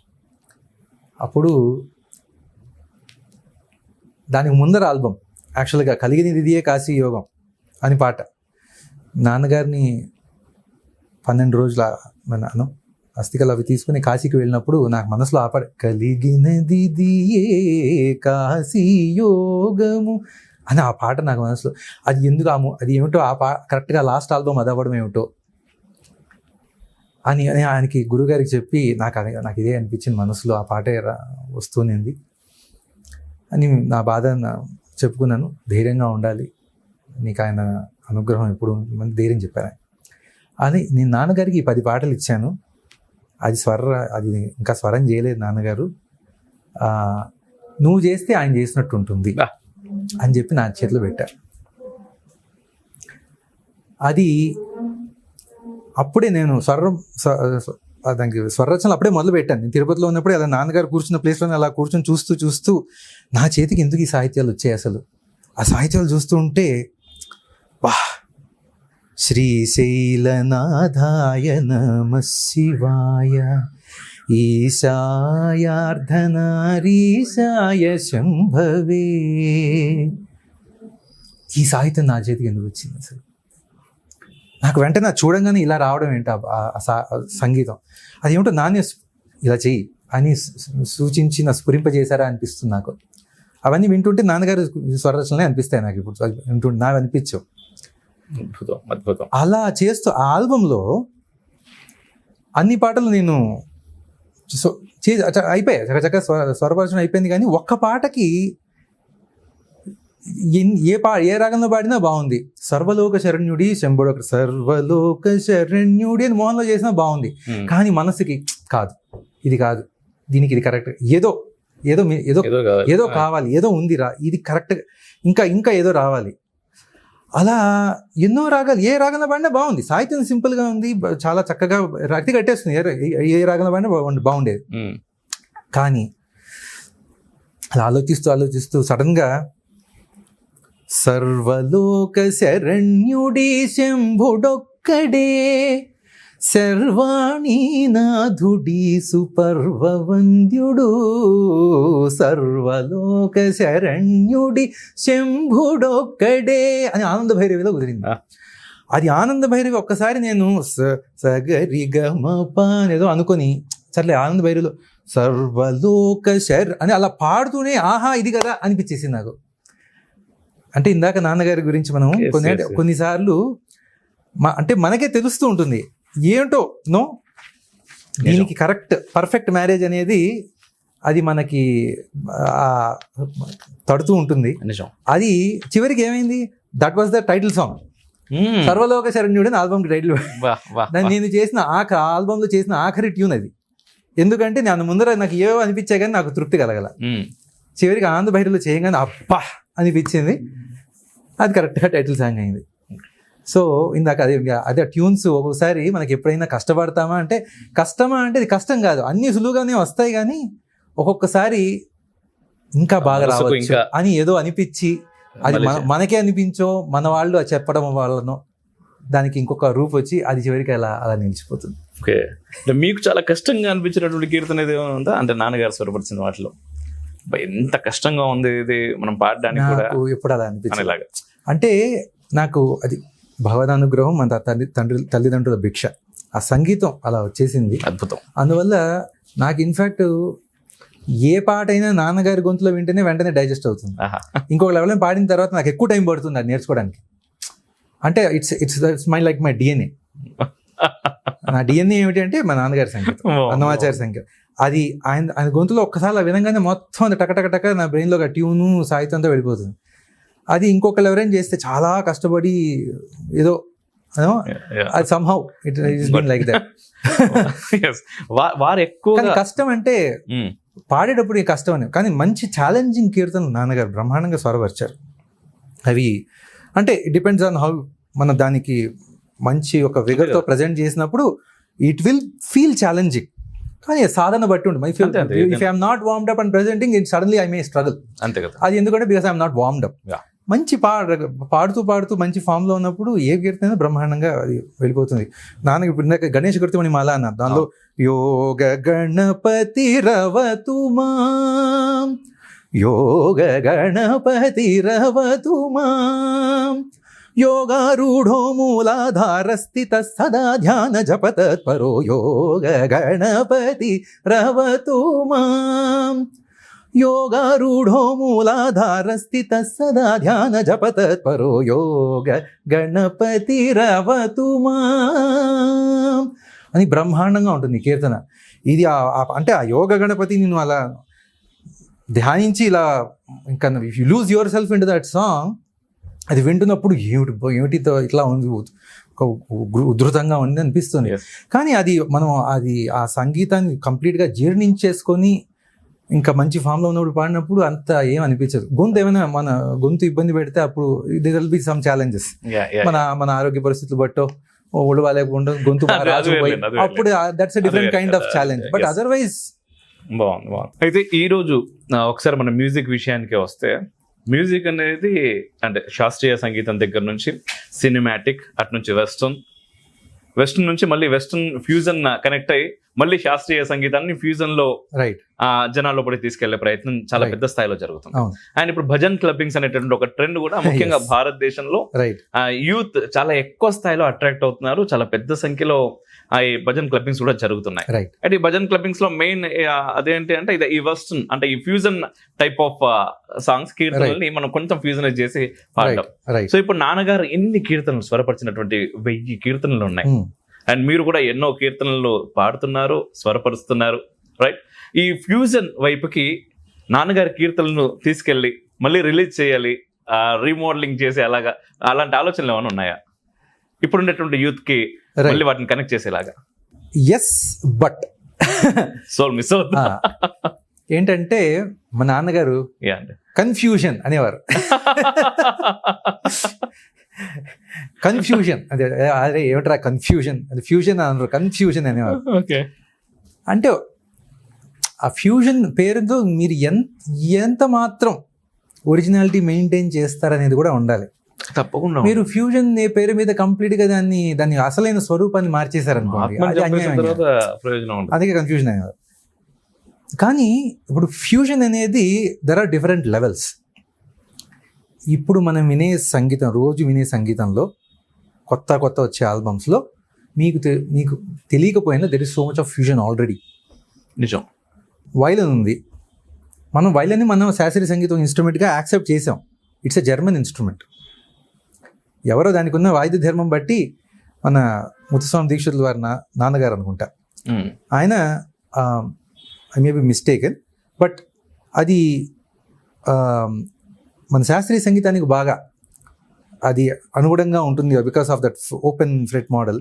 దానిలో గమకాలు బాగా పలుకుతాయి, వాయిస్ కి చాలా దగ్గరగా దానికి ఇలా గమకాలు బాగా వాయించి చేయొచ్చు, దానికి బాగా వస్తుందని they adapted it in some 1800s or 1900s, something like that.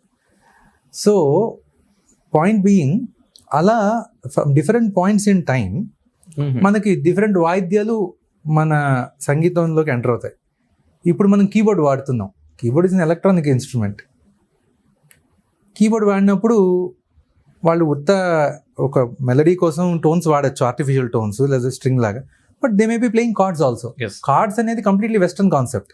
శాస్త్రీయ సంగీతం కార్డ్సే లేదు కదా. మన హిందుస్థానీ, మన కర్ణాటక శాస్త్రీయ సంగీతం మొత్తం భారతీయ సంగీతంలో మెలడీ ఓరియంటెడ్, కార్డ్స్ అనే కాన్సెప్ట్ లేదు. It's a western concept. ఇప్పుడు మనం వినే ప్రతి పాటలో వెనకాల కార్డ్స్ ఉంటాయి. It's a fusion already. Yes. అలాగే మంచి ఇప్పుడు తబలా మృదంగం ఉంది, దానికి డెప్త్ అవడానికి తెలియకుండా వెనకాల ప్యాడ్స్ చేస్తారు కొన్ని పాటల్లో. That's a fusion. So how much are you mixing? So it can, so it's already there, and we have kind of unknowingly or knowingly accepted and welcomed it, and we are kind of used to it. ఇప్పుడు అవి లేకుండా ఉత్తగా పాడితే పేలవంగా కూడా అనిపిస్తాయి, ఆ లెవెల్కి వెళ్ళిపోయాం. కానీ ఫ్యూజన్ అనేటప్పటికి ఏమవుతుందంటే ఇంకా దానిలో they bring in the elements of the other genres. Like, for example, some bits may actually be extremely, drum solo or some guitar solo or something, or they may actually sound like a rock song, but with the సాహిత్యం of మన భజన అంటే ఏదో హరినామ సంకీర్తనం, ఏదో హరే రామ హరే కృష్ణ ఏదో ఉంటుంది అనుకున్నాం, అలా ఉండొచ్చు. So it's again that whole thing is a spectrum. Where are you, what are you trying to, అది. సో మనకున్న సంగీతానికి ఒక మెలడీ ఓరియంటెడ్, మెలడీని దెబ్బతీసే లెవెల్కి తీసుకెళ్ళకూడదు. అంటే అంటారు హరే రామ అని పాడామనుకోండి, దానికి వాళ్ళు వెనకాల కార్డ్స్ వేసేదో చేశారు, బాగుంది. దాన్ని మీరు హరే రామ మనం వచ్చి రాక్ మ్యూజిక్ లాగా చేసేసి నువ్వు హరే రామ ఎందుకు అంటున్నావు? నీకు రామనామం మీద ధ్యానం ఉందా ఆ మాట అన్నప్పుడు you are now trying to woo the crowd, you are not thinking about రామనామం.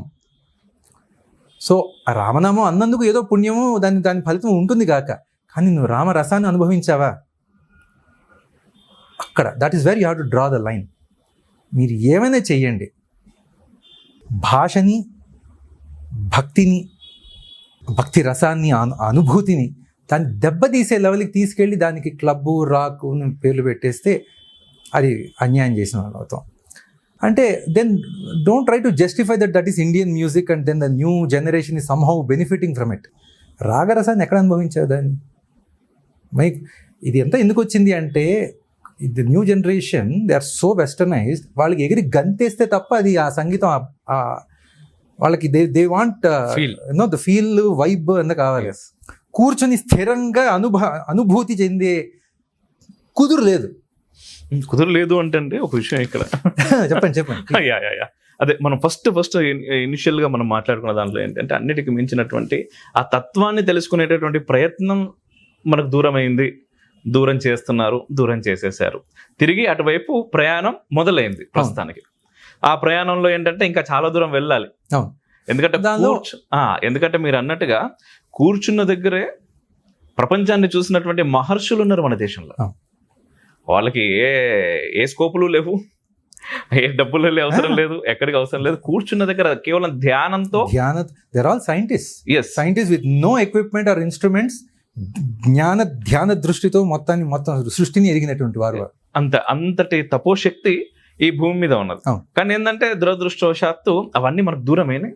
అవి ఒకసారి మనం చెప్తే మనం అదంతా మూఢనమ్మకము అని కొట్టి పడేసేటటువంటి మేధావులు మన దేశంలో ఇప్పుడు ఉన్నారు. సో ఇటు నుంచి ఏంటంటే మళ్ళీ అంటే కూర్చొని ఆ సోల్, అంటే మన సోల్ ఎంజాయ్ చేసేంత స్థితికి ఒక మనిషి ఎదగాలి అంటే ఇప్పుడు ఉన్నటువంటి సమయంలో చాలా సాధన అవసరం. సో ఆ సాధనకి సమయం లేదు కాబట్టి శారీరకంగా వస్తున్నటువంటి ఈ అనుభూతులకి లోనే అయినా సరే ఈ ప్రయత్నం కొంతమేర ముందుకెళ్తుంది కదా అని సంతోషపడ్డాం. డెఫినెట్ గా ఐ మే బి ప్యూరిస్ట్, అందువల్ల ఐ సెడ్ డెఫినెట్ గా దానివల్ల ఎక్కడో కొంచెం మంచి జరిగింది. కానీ దట్ ఈస్ ఇట్ అనుకుని దాన్ని ఇంకా నువ్వు ఇంకో డైరెక్షన్ లో కాకుండా దాని నుంచి ఈ డైరెక్షన్ లోపలికి రావాలి.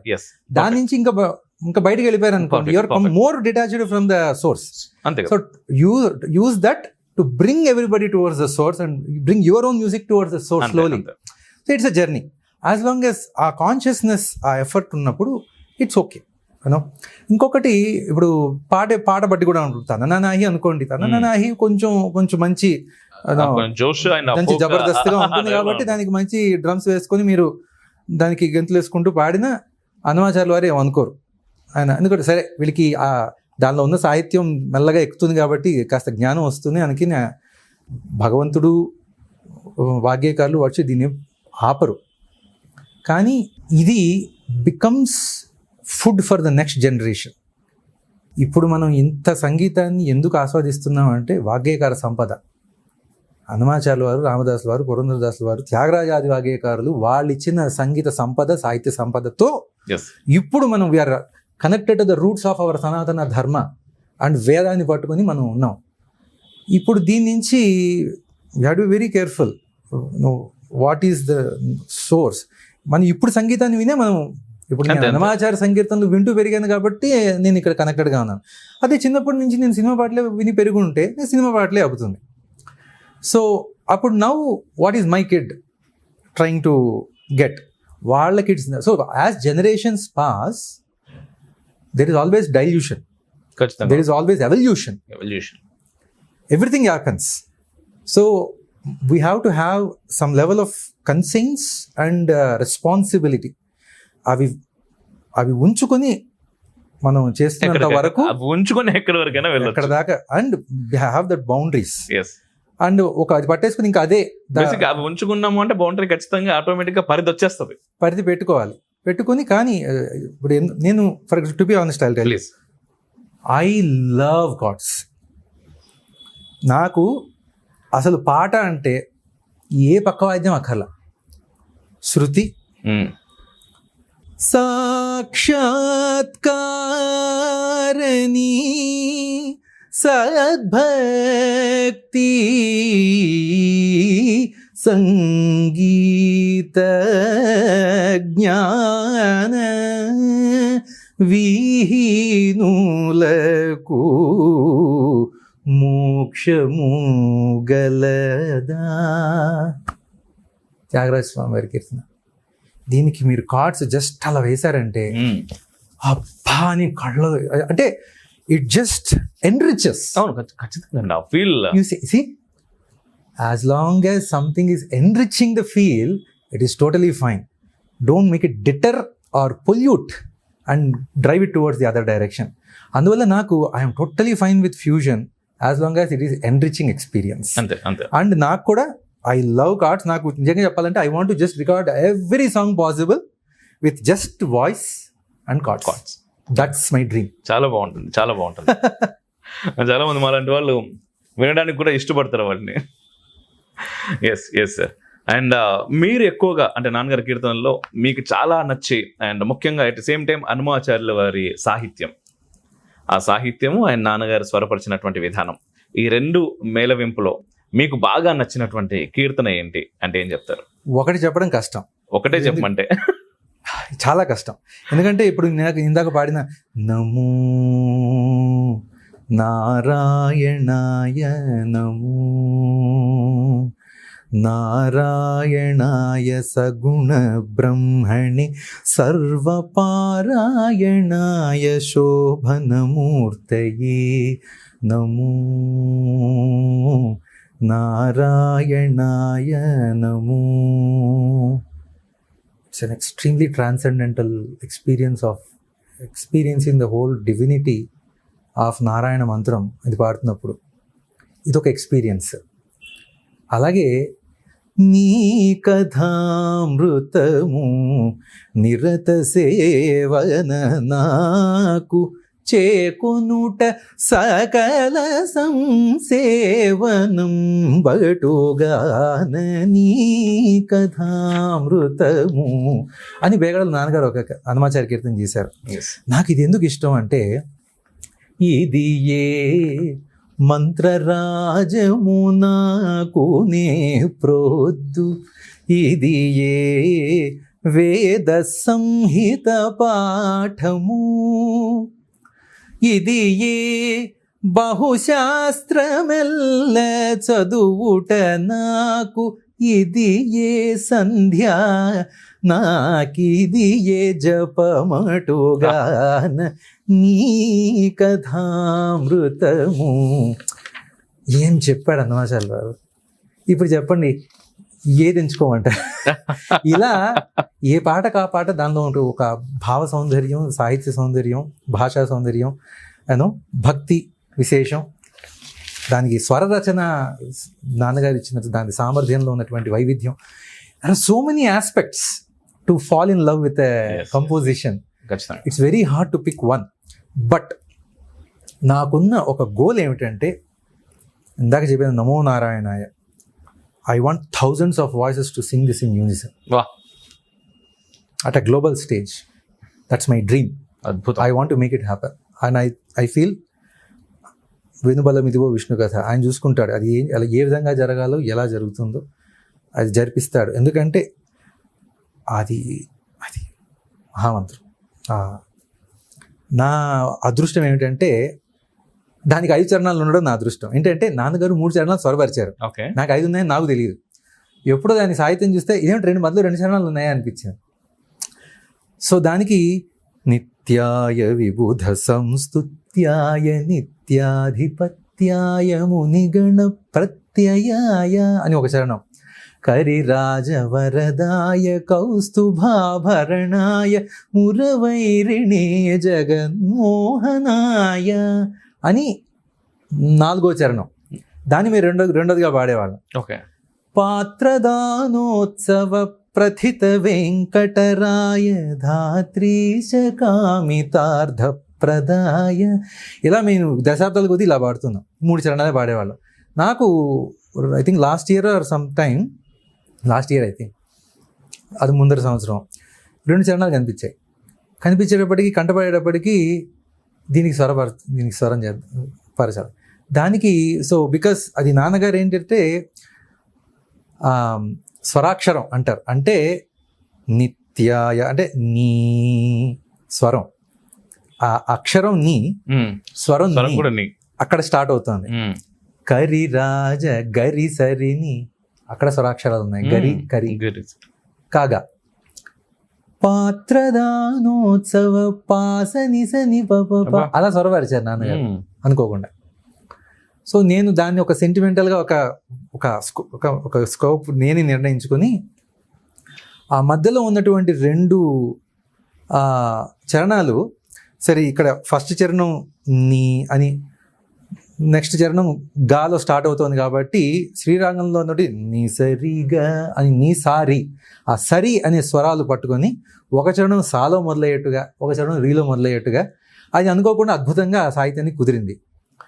అక్రమోద్ధత బాహు విక్రమాతిక్రాంత శుక్ర శిష్యోన్మూలనక్రమాయ శక్రాది గీర్వాణ వక్ర భయ భంగ నిర్వక్రాయ నిహతారి చక్రాయతే నమో అని ఒక చరణం. అక్షరాయాతి నిరపేక్షాయ పుండరీకాక్షాయ శ్రీవత్సలక్షణాయ అక్షీణ విజ్ఞాన దక్ష యోగీంద్ర సంరక్షానుకంపాకటాక్షాయతే నమో అని అవి అలా కరెక్ట్గా కుదిరాయి ఆ చరణాలు. ఇవి నాన్నగారితో ఆయనకు విడిపోయే ముందు ఈ వీడియో షేర్ చేసి నేను ఇలా స్వరపరిచాను చూడంటే దాని గురించి మేము చర్చించుకొని నేను ఈ విధంగా ఆలోచించి అవి ఇలా స్వరపరిచాను అని కరెక్ట్గా లాస్ట్ 2 వారాల్లో. So it's both enriching and satisfying that I was able to contribute to that such a divine composition. ఆ 2 చరణాలను నేను స్వరపరచడం ఐ ఫీల్ అంటే ఒక స్కెలిటన్ నాన్నగారు ఆల్రెడీ ఇచ్చేశారు, దాన్ని మనం how you are adjusting for the సాహిత్యం అండ్ కానీ ఆ మెమరీ షేర్ చేసుకోవడం కరెక్ట్గా షేర్ చేసుకొని దాని గురించి మేము we had a dialogue and exchange voice messages. It's a memory and ఎవరు ఊహించినట్టుగా టపీమని వెళ్ళిపోయారు నాకు. అండ్ వారు చేద్దాము అనుకొని ఏదైనా చేయకుండా అలా ఆగిపోయినటువంటి ఏదైనా ప్రాజెక్ట్ ఉందా, దాన్ని ముందుకు నేను తీసుకెళ్ళాలి అని మీరు అనుకుంటుంది? ఇప్పుడు ఇందాక చెప్పిన శివపదం ఆయన చేయాల్సిన శివపదమే. అది మొత్తం ఆయన ట్యూన్స్ కూడా చేయకుండా నా చేతికి మొత్తానికి వస్తే 10 పాటలు నేను ట్యూన్ చేశాను. అది ఒక ఉదాహరణ. చాలా అద్భుతంగా మంచి ఎంత అద్భుతమైన పాటలు అంటే అవి, వాటికి ఆ ట్యూన్స్ అవి చాలా సౌండ్ అంటే నేను చేశా అని నాకు అసలు అది I'm not in love with those because I composed, I'm in love with those compositions just because how beautiful the ended up being. And I believe అది నాన్నగారే స్ఫురింపజేసి నన్ను దగ్గర అలా చేయించారు అని నేను ఖచ్చితంగా నమ్ముతాను ఆ విషయం.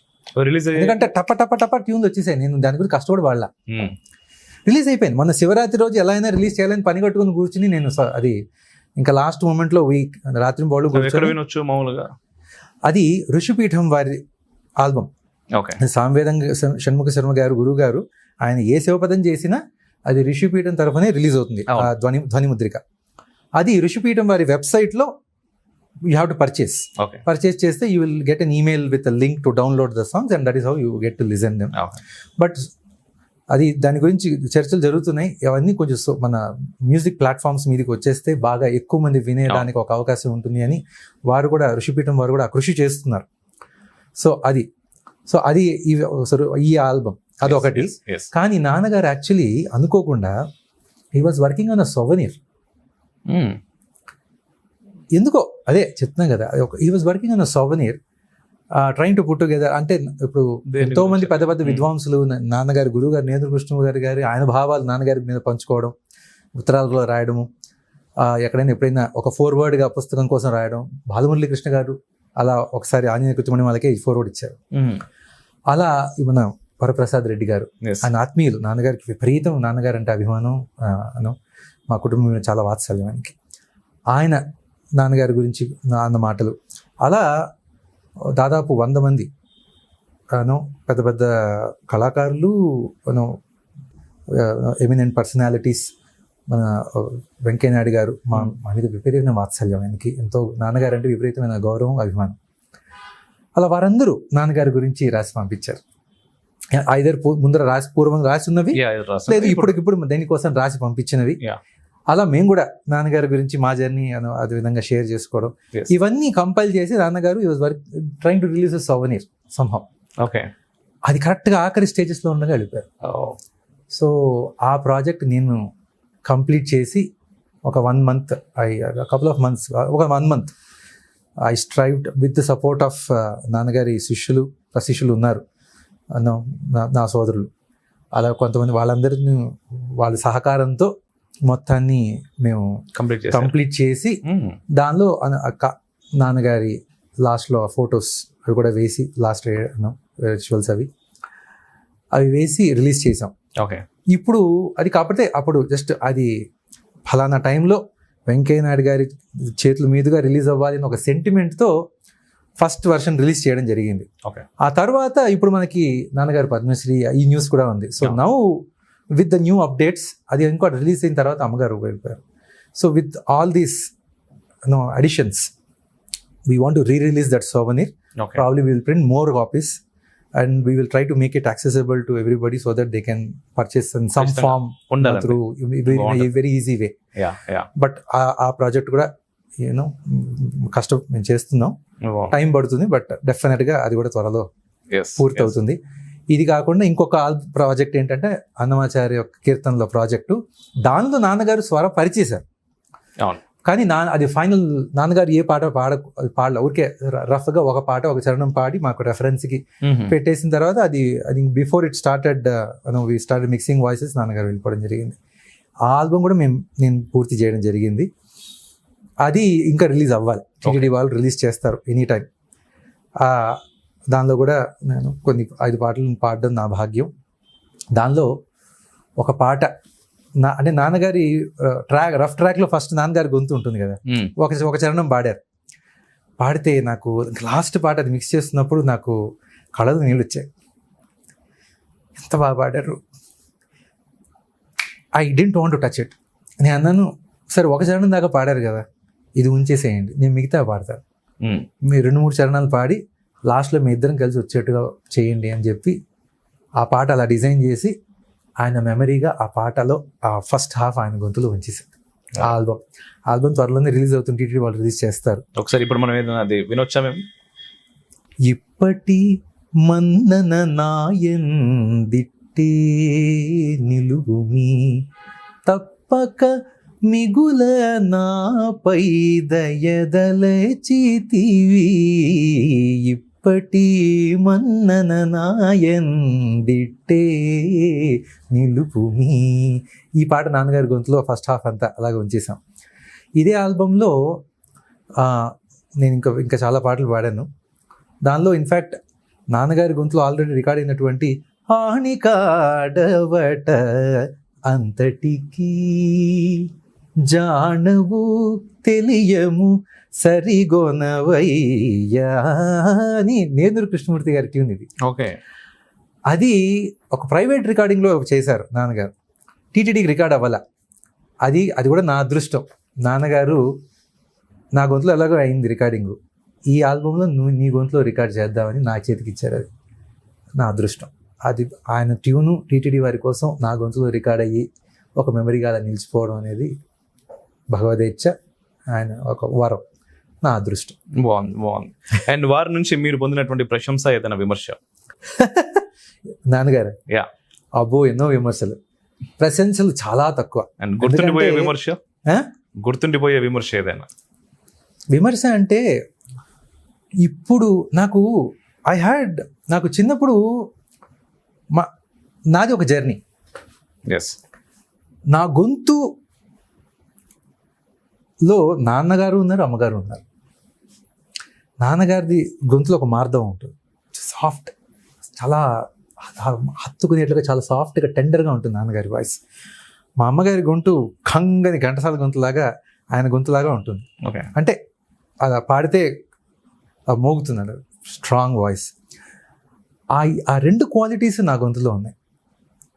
అందువల్ల నేను పాడినప్పుడు there is always a constant comparison between నేను ఎలా పాడతాను, నాన్నగారు ఎలా పాడతారు. ఇది ఒక ఎత్తు. ఇది నేను మెల్లమెల్లగా గ్రహించి పాడేటప్పుడు నాన్నగారి నుంచి, ఎందుకంటే మన గాత్ర ధర్మం ఒకటి ఉంది కదా అని మనం ఒక విధంగా పాడతాం. కానీ నాన్నగారు ఏ విధంగా పాడారు, ఎలా పాడితే అది జన హృదయంలోకి వెళ్ళింది అనేది you have to understand, study that. అది ఇట్ టుక్ మీ టైం. చిన్నప్పుడు నాకు ఏదో గిఫ్ట్గా ఉంటే అప్పుడు ఏదో పాడేసేవాడిని. ఇప్పుడు తిరిగి వింటే అదేదో తమిళ అబ్బాయి తెలుగు పాట పాడినట్టుగానే ఉండేది. ఎందుకు మా అమ్మ తమిళియన్. ఓకే. సో నాకు తెలియకుండా ఒకలాంటి యాస, అంటే మా అమ్మ పాడితే అంత అలా ఉంటుందని చెప్పదు కానీ నేను పాడితే కూడా మా నాన్న పాడిన అచ్చ తెలుగు అది నాకు చిన్నప్పుడు ఉండేది కాదు. It's over a period of time my ఫాదర్కి ఆయన నాకు చెప్పి ఇది ఇలా పాడాలి, ఆ పలుకు ఇలా ఉండాలి అని చెప్పి చెప్పడం ద్వారా I transform I evolved. So I learn over a period of time. ఇది ఒకటి. అక్షర స్పష్టత, ఉచ్చారణ విధానం. నాకు ఇంకొకటి ఏంటంటే సా ఆ సా అన్నప్పుడు ఆ బుస్ అన్న సౌండ్ వస్తుంది కదా, అది నాకు వచ్చేది కాదు. తెలియకుండా ఒకలాంటి ఏదో సా అని ఒకలాంటి ఒక నతితో అన్నట్టుగా వచ్చేది చిన్నప్పుడు. అదొక్కటి నాన్నగారు అది ప్రాక్టీస్ చేయాలిరా నువ్వు, అది సాసాలాగా ఉంది అని చాలా చెప్పేవారు. నేనేమో నా పళ్ళు ఇలా ఉన్నాయి, నాకు ఇక్కడ ఇన్ని గ్యాపులు ఉన్నాయి, వంకర టింకర పళ్ళు, ఇంతే వస్తుంది అన్న, నేను ఎంత ట్రై చేసినా ఎంతో వస్తున్నాయి. కానీ ఓవర్ పీరియడ్ ఆఫ్ టైం నేను ఈ అన్వాచార కీర్తనలు పాడగా కాన్షియస్గా ఎఫర్ట్ న్యాచురలీ ఇట్ హ్యాపెన్. అది ఈ ఫలానా సమయంలో మారిపోయిందని కూడా నేను చెప్పలేను. Now that saw is fixed. So but ఇలాంటి ఫీడ్బ్యాక్ ఎప్పుడు కాన్స్టెంట్గా. యాస ఇప్పుడు ఇదే నమో నారాయణాయ అని పాడేవాడిని. నారాయణాయ అంటే మనం అన్నట్టే పాడాలి. అది నాన్నగారి దగ్గర. అదేంటంటే పాడినప్పుడు మనం పాడుతున్నాం కాబట్టి సంగీతంలోని యాసలు తీసుకురారు. అప్పుడు సాహిత్యం స్పష్టంగా, సాహిత్యం అంటే అది మాట్లాడినట్టు ఉంటుంది. అదే ఆయన యునిక్నెస్.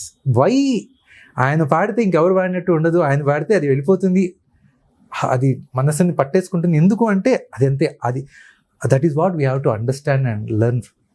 ఇవన్నీ నాన్నగారు కాన్స్టెంట్గా హీస్ బీన్. నాకు నా వరం ఏంటంటే గిఫ్ట్గా ఏదో పాడేసేవాడిని, కానీ భక్తి టీవీ వారు హరి సంకీర్తనం ఒక ప్రోగ్రామ్ చేశారు.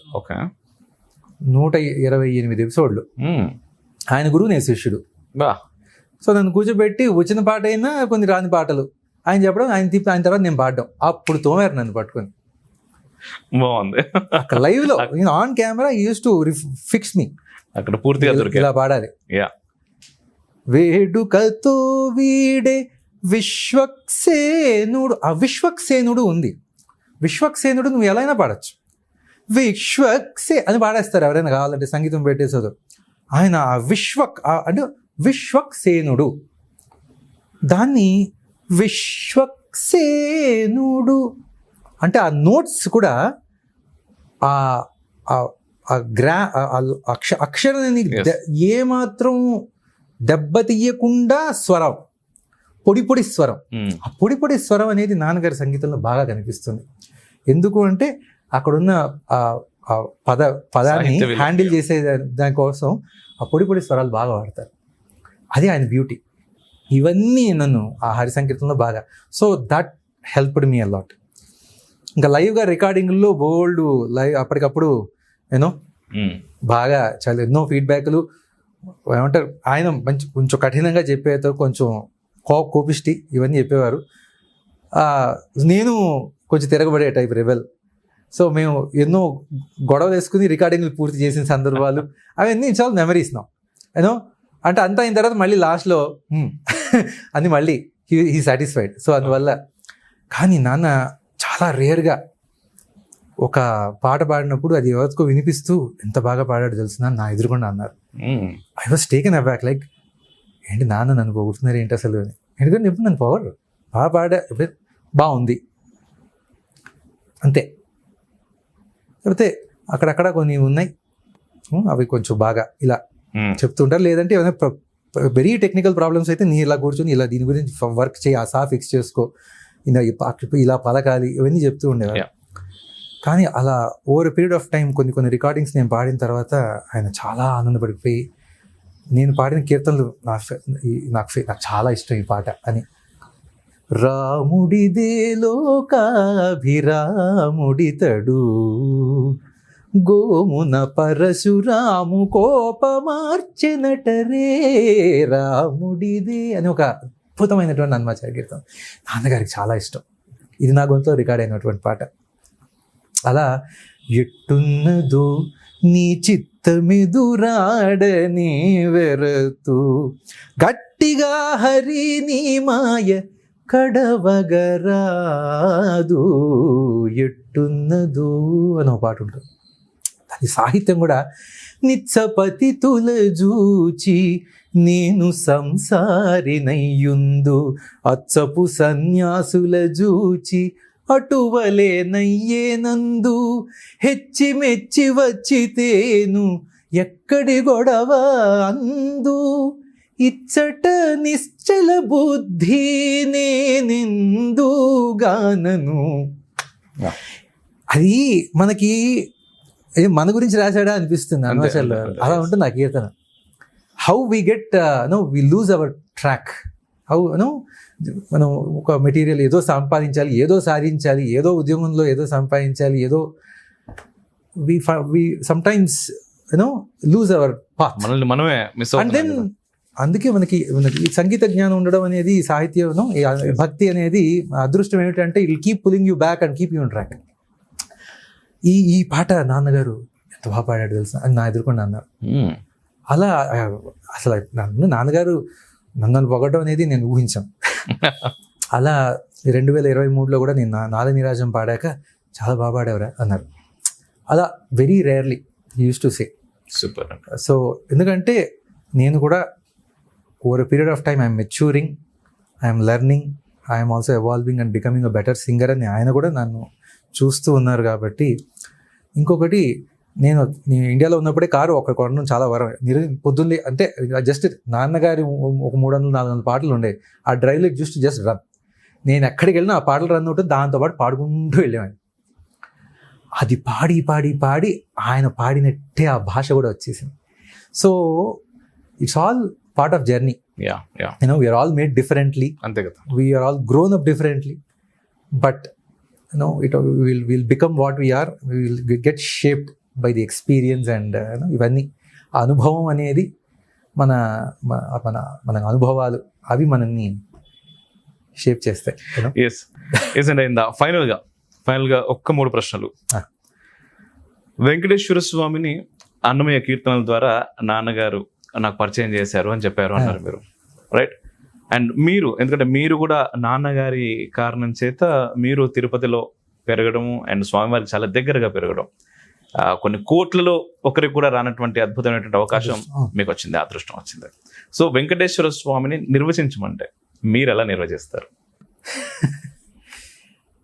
ఆయన్ని పొగడాలంటే అన్నమాచార్య కీర్తన చెప్పు. అన్నమాచార్యులు వర్ణించినంత అందంగా మనం వర్ణించలేము. సరే, ఏది గుర్తొస్తుంది మీకు? ఏ కీర్తన గుర్తొస్తుంది ఈ ప్రశ్నకి సమాధానంగా? చాలా కష్టం, ఎందుకంటే మనం ఆయన పాదాలు చూస్తే బ్రహ్మ కడిగిన పాదము బ్రహ్మము తానే నీ పాదము, అలాగే ఈ పాదమే కదా ఇలయల్ల గోలిచినది, ఈ పాదమే కదా ఇందిరా హస్తములకితమైనది. అలా అంటే మనం అలా ఆయన్ని అలా హస్తాన్ని చూస్తే ఇందరికీ అభయములిచ్చు చేయి కందువగు మంచి బంగారు చేయి, అలా ఆ కీర్తనలే గుర్తొస్తాయి. ఆయన్ని నేను స్వామి అని నేను నాకు నోట్లోంచి ఏ భాష రాదు, వస్తే అన్నమాచార్య సంకీర్తనే రావాలి. బాగుంది. అండ్ అన్నమయ్య వారి గురించి చెప్పమంటే ఏం చెప్తారు? ఈ తరానికి అన్నమయ్య గురించి తెలుసుకోవాల్సినటువంటి అవసరం ఎందుకుంది? మా నాన్నగారు ఒకటే అన్నారు, అన్నమయ్య నమ్మితే అన్నానికి కొదవ ఉండదు. నువ్వు అన్నమయ్య నమ్ముకొని అన్నమయ్య పాటని పట్టుకుంటే నువ్వు ఎటువంటి దారిద్ర్యమైన పరిస్థితిలో ఉన్నా పర్లేదు, అక్కడి నుంచి ఎక్కడికో వెళ్ళిపోతావు. అది అన్నమయ్య పాట శక్తి. నీకు అన్నానికి కొదవ ఉండదు. ఇప్పుడు దానికి ఉదాహరణ మేము చూస్తున్నాం. ఎంతమంది మ్యూజిక్ స్కూల్స్, ఎంత అద్భుతంగా వందలాది స్టూడెంట్స్, వాళ్ళు ఎంత సంపాదిస్తున్నారు. అన్నమాచార్య సంకీర్తన మీకు ఆత్మజ్ఞానం, గురుభక్తి, వేదసారం, వేదాంతం. ఆయన ఎంత బాగా అంటాడంటే, మూడే మాటలు మూడు మూళ్ళు 9 వేడుకొని చదువరో వేదాంత రహస్యము అని. మూడే మాటలు 9, 3 3 9 అని ఒక ఎగ్జాంపుల్ చెప్పి, ఇదిగో వేదాంతం అంత ఇంతే సింపుల్గా. వేదాంతం జీవస్వరూపము చింతించి అంతటాను దేవుని వైభవము తెలిసి. ఒక్కసారి చుట్టూ చూడు, ప్రకృతి ఉంది, ప్రకృతి ఉంది, ప్రకృతి సంపద ఇది ఎరుగు, ప్రకృతి సంపదని ఎరుగు. అదే అంటే ప్రకృతి ఉంది, ప్రకృతి సంపద ఉంది, దాన్ని. So now you are living in harmony with nature. ఎప్పుడైతే ఇది ఉందో, there is a creation, there is a creator అని అర్థమవుతుంది నీకు. తనలోని జ్ఞానము తప్పకుండా తలపోసి పనితోడదు, అందువల్ల భక్తి నిలిపి మనికిగా వైరాగ్యము. భక్తి జ్ఞాన వైరాగ్యాలు, ఇది నీ ఆయుధాలు. ఇలా 3 చరణాల్లో మొత్తం ఇంతే వేదాంతం అని చెప్పి సింపుల్గా తేల్చేస్తారు. ఇట్లా ఎన్నో కీర్తనలు. అంటే ఇప్పుడు ఇందాక సోషల్ అవేర్నెస్ ఆర్ ఈక్వాలిటీ, మీరు ఏ సబ్జెక్ట్ తీసుకున్నా మీకు ఒక ఫిలాసఫీ, ఒక గైడ్, మీకు ఒక ఆన్సర్, సమాధానం, మీకున్న ప్రశ్న సమాధానం అన్నమాచార్య సంకీర్తనలో దొరుకుతాయి. అంటే గురువు, అంటే మహానుభావుడు, అందరికీ గురువు. సంకీర్తనాచార్యుడు, ఆచార్య, ఆయన ఆచార్యుడు అంతే. తెలియకుండా ఆయన అంటే ఆయన ఒక పరమ గురువు అంతే. నాన్నగారి గురించి, he's many things to me. నాకు ఆయన ఎప్పుడు నేను గురువు గురువు గురువు అనేది లాస్ట్లోనే నేను ఆయన అడ్రస్ చేసేవాడిని. నాకు ఎప్పుడు నాన్న గాడు కూడా నాన్న. స్నేహం, విపరీతమైన స్నేహం. మేమిద్దరం చిన్నపిల్లలాగే అలుగుతాం, మాట్లాడుకుంటాం, కొట్టుకుంటాం, మళ్ళీ మాట్లాడేసుకుంటాం, విపరీతంగా ప్రేమలు చెప్పుకుంటాం. ఆయనకి అప్పుడప్పుడు నాకు బాధ చేసి I miss you, I love you అని చెప్తూ ఉంటాను. Is an emotion. ఆయన ఐ హ్యావ్ నాట్ రికవర్డ్. ఆయన లేని లోటు. ఇప్పుడు మీకు ఏమైనా చెప్పాలనిపిస్తుందా నాన్నగారికి, అందరికి తెలిసేలాగా? నువ్వంటే నాకు ప్రాణం. యాక్చువల్గా 1 గంట 2 గంటల్లో అయిపోయేటటువంటి జర్నీ కాదండి అది. అండ్ మన ఇంటర్వ్యూ కూడా. కానీ యా ఖచ్చితంగా ఆయన గురించి ఒక బుక్ రాయొచ్చు ఖచ్చితంగా. నాకు ఆయన మీద ఉన్న ప్రేమ, ఆయన దగ్గరుండి నేను చూసిన ఆయన ప్రయాణం, ఒక పుస్తకం రాయాలి. చాలా ఉంది విషయం. అంటే ఆయన దగ్గర నేర్చుకోవాల్సిన విషయాలు. ఆ త్రికరణ శుద్ధిగా చేసిన పనులకు దేవుడు మెచ్చును, లోకము మెచ్చును. 1 కోటి గుణితంబగు మార్గములుండగ ప్రయాస పడనేలా. త్రికరణ శుద్ధిగా చేసిన పనులకు దేవుడు మెచ్చును, లోకము మెచ్చును. అంటే మనం ఆయన దగ్గర నేర్చుకోవాల్సిన విషయం అది. చేసే పని త్రికరణ శుద్ధిగా చేయి, ఫలితం ఆశించు. భగవద్గీతలో కృష్ణుడు చెప్పింది అదే. ఫలితం ఆశించి చేయలేవు, నువ్వు చేయాల్సిన పని కర్తవ్యం చేయి, ధర్మం అంతే. అన్నమాచార్యులు వారు ఆ సారాన్ని అందించారు. అది అద్భుతంగా మనకి ఇలా అన్ని పాడి ఉదాహరణగా మిగిలిపోయి వెళ్ళిపోయిన వారు. సో ఆయన చిరంజీవులు. అన్నమాచార్య సంకీర్తనం అలా ఉండిపోతుంది. ఉండిపోతాయి. అది ఆ అన్నమాచార్య సంకీర్తనల ద్వారా నాన్నగారు చిరంజీవులుగా నిలిచిపోతారు. ఎస్. ఓం నమో నారాయణ. చివరికి ఒక్క ప్రశ్నతో ముగిద్దాం. నాన్నగారికి గురుదక్షిణగా మీరు ఏం అందజేయాలనుకుంటున్నారు? ఆయన ఒకటి చూశారు, ఆయన చేసిన ఆ సంగీత సేవని, ఆయనకు లక్షల్లో ఏకలవ్య శిష్యులు, ఖచ్చితంగా వాళ్ళందరూ ఆయన పాడిన పాటలతో విని తరించిపోయి వాళ్ళు తిరిగి పాడుకొని వారి శక్తి మేరకు దానిలో బ్రహ్మాండంగా పాడే విద్వాంసులు, ప్లేబ్యాక్ సింగర్లు వాళ్ళు ఉన్నారు, ఏదో కాస్త కూస్త వచ్చినా భక్తిగా పాడుకునే వాళ్ళు ఉన్నారు, అందరూ ఉన్నారు. వాళ్ళందరూ పొద్దున్న లేచి మీ పాటే మాకు మందు, మాకు భవసాగరమే ఇది దాటడానికి ఇదే మీ సంకీర్తనలతో మా రోజు మొదలవుతుంది, మా రోజు ఎండ్ అవుతుంది.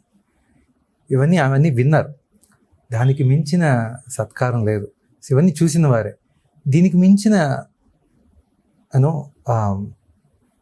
దక్షిణ కూడా ఎవరు ఇవ్వలేరు. ఏమిటి అంటే ఆయన చేసిన దానికి సార్థకత, ఆ పాటలు ఆయన చేసిన కృషికి, ఆయన స్వీయ కృతులు కానీ అన్నమాచార్య సంకీర్తనలు, ఆయన స్వరరచనలు కానీ, అలాగే శివపదాలు కానీ, అవి తరతరాలు పాడుకుంటూ అలా నిలిచిపోవడానికి ఏ కృషి చేయాలో అది చేయాలి. దానికి మించిన సేవ ఎవరు చేయలేరు. ఎందుకంటే ఖచ్చితంగా అదే ఆ అమ్మ అనుగ్రహంతో ఏంటంటే కొన్ని కోట్ల మంది కోరుకున్నటువంటి ఒక గురువు మీ ఇంట్లో మీతో పాటుగా మీకు నాన్నగారిలా మీకోసమే, మిమ్మల్ని వారి కోసమే ఆ భగవంతుడు పుట్టించాడు కదా. అద్భుతం, చాలా బాగుంది. అండ్ మీతో ఈ ఇంటర్వ్యూ కూడా ఇంకా ఎన్నో విషయాలు మాట్లాడాలి అనిపిస్తూ ఉంది, బట్ బాగుందండి. అండ్ క్షమించాలి మిమ్మల్ని చాలా ఎమోషనల్కి. But see it happens every day. At some point there are times when it just comes and stops, sometimes it just breaks. ఎందుకంటే that pain it's a heartbreak. And తప్పకుండా అప్పుడప్పుడు అలా అది వస్తూ ఉంటుంది. అలా వస్తేనే ఇంకా నేను కాస్త నిలదొక్కుని ఉండగలను. At some point the flood gates open. So దానివల్ల please don't feel sorry about it, no worries. And మీరు ఏదైతే అనుకుంటున్నారో చేయాలి అని ఖచ్చితంగా 100% ఇంకా ఎక్కువే ఆ చేసే శక్తి ఆ జగన్మాత తల్లి మీకు ఇవ్వాలని మనస్ఫూర్తిగా కోరుకుంటున్నాం. అండ్ ఇంతకుముందు చెప్పినట్టుగా వాళ్ళందరికీ వీరికి సంబంధించినటువంటి యూట్యూబ్ లింక్ ఆ డిస్క్రిప్షన్లో పెడతాం. అండ్ ఖచ్చితంగా మీరు ఆ యూట్యూబ్లోకి వెళ్ళండి, సబ్స్క్రైబ్ చేసుకోండి.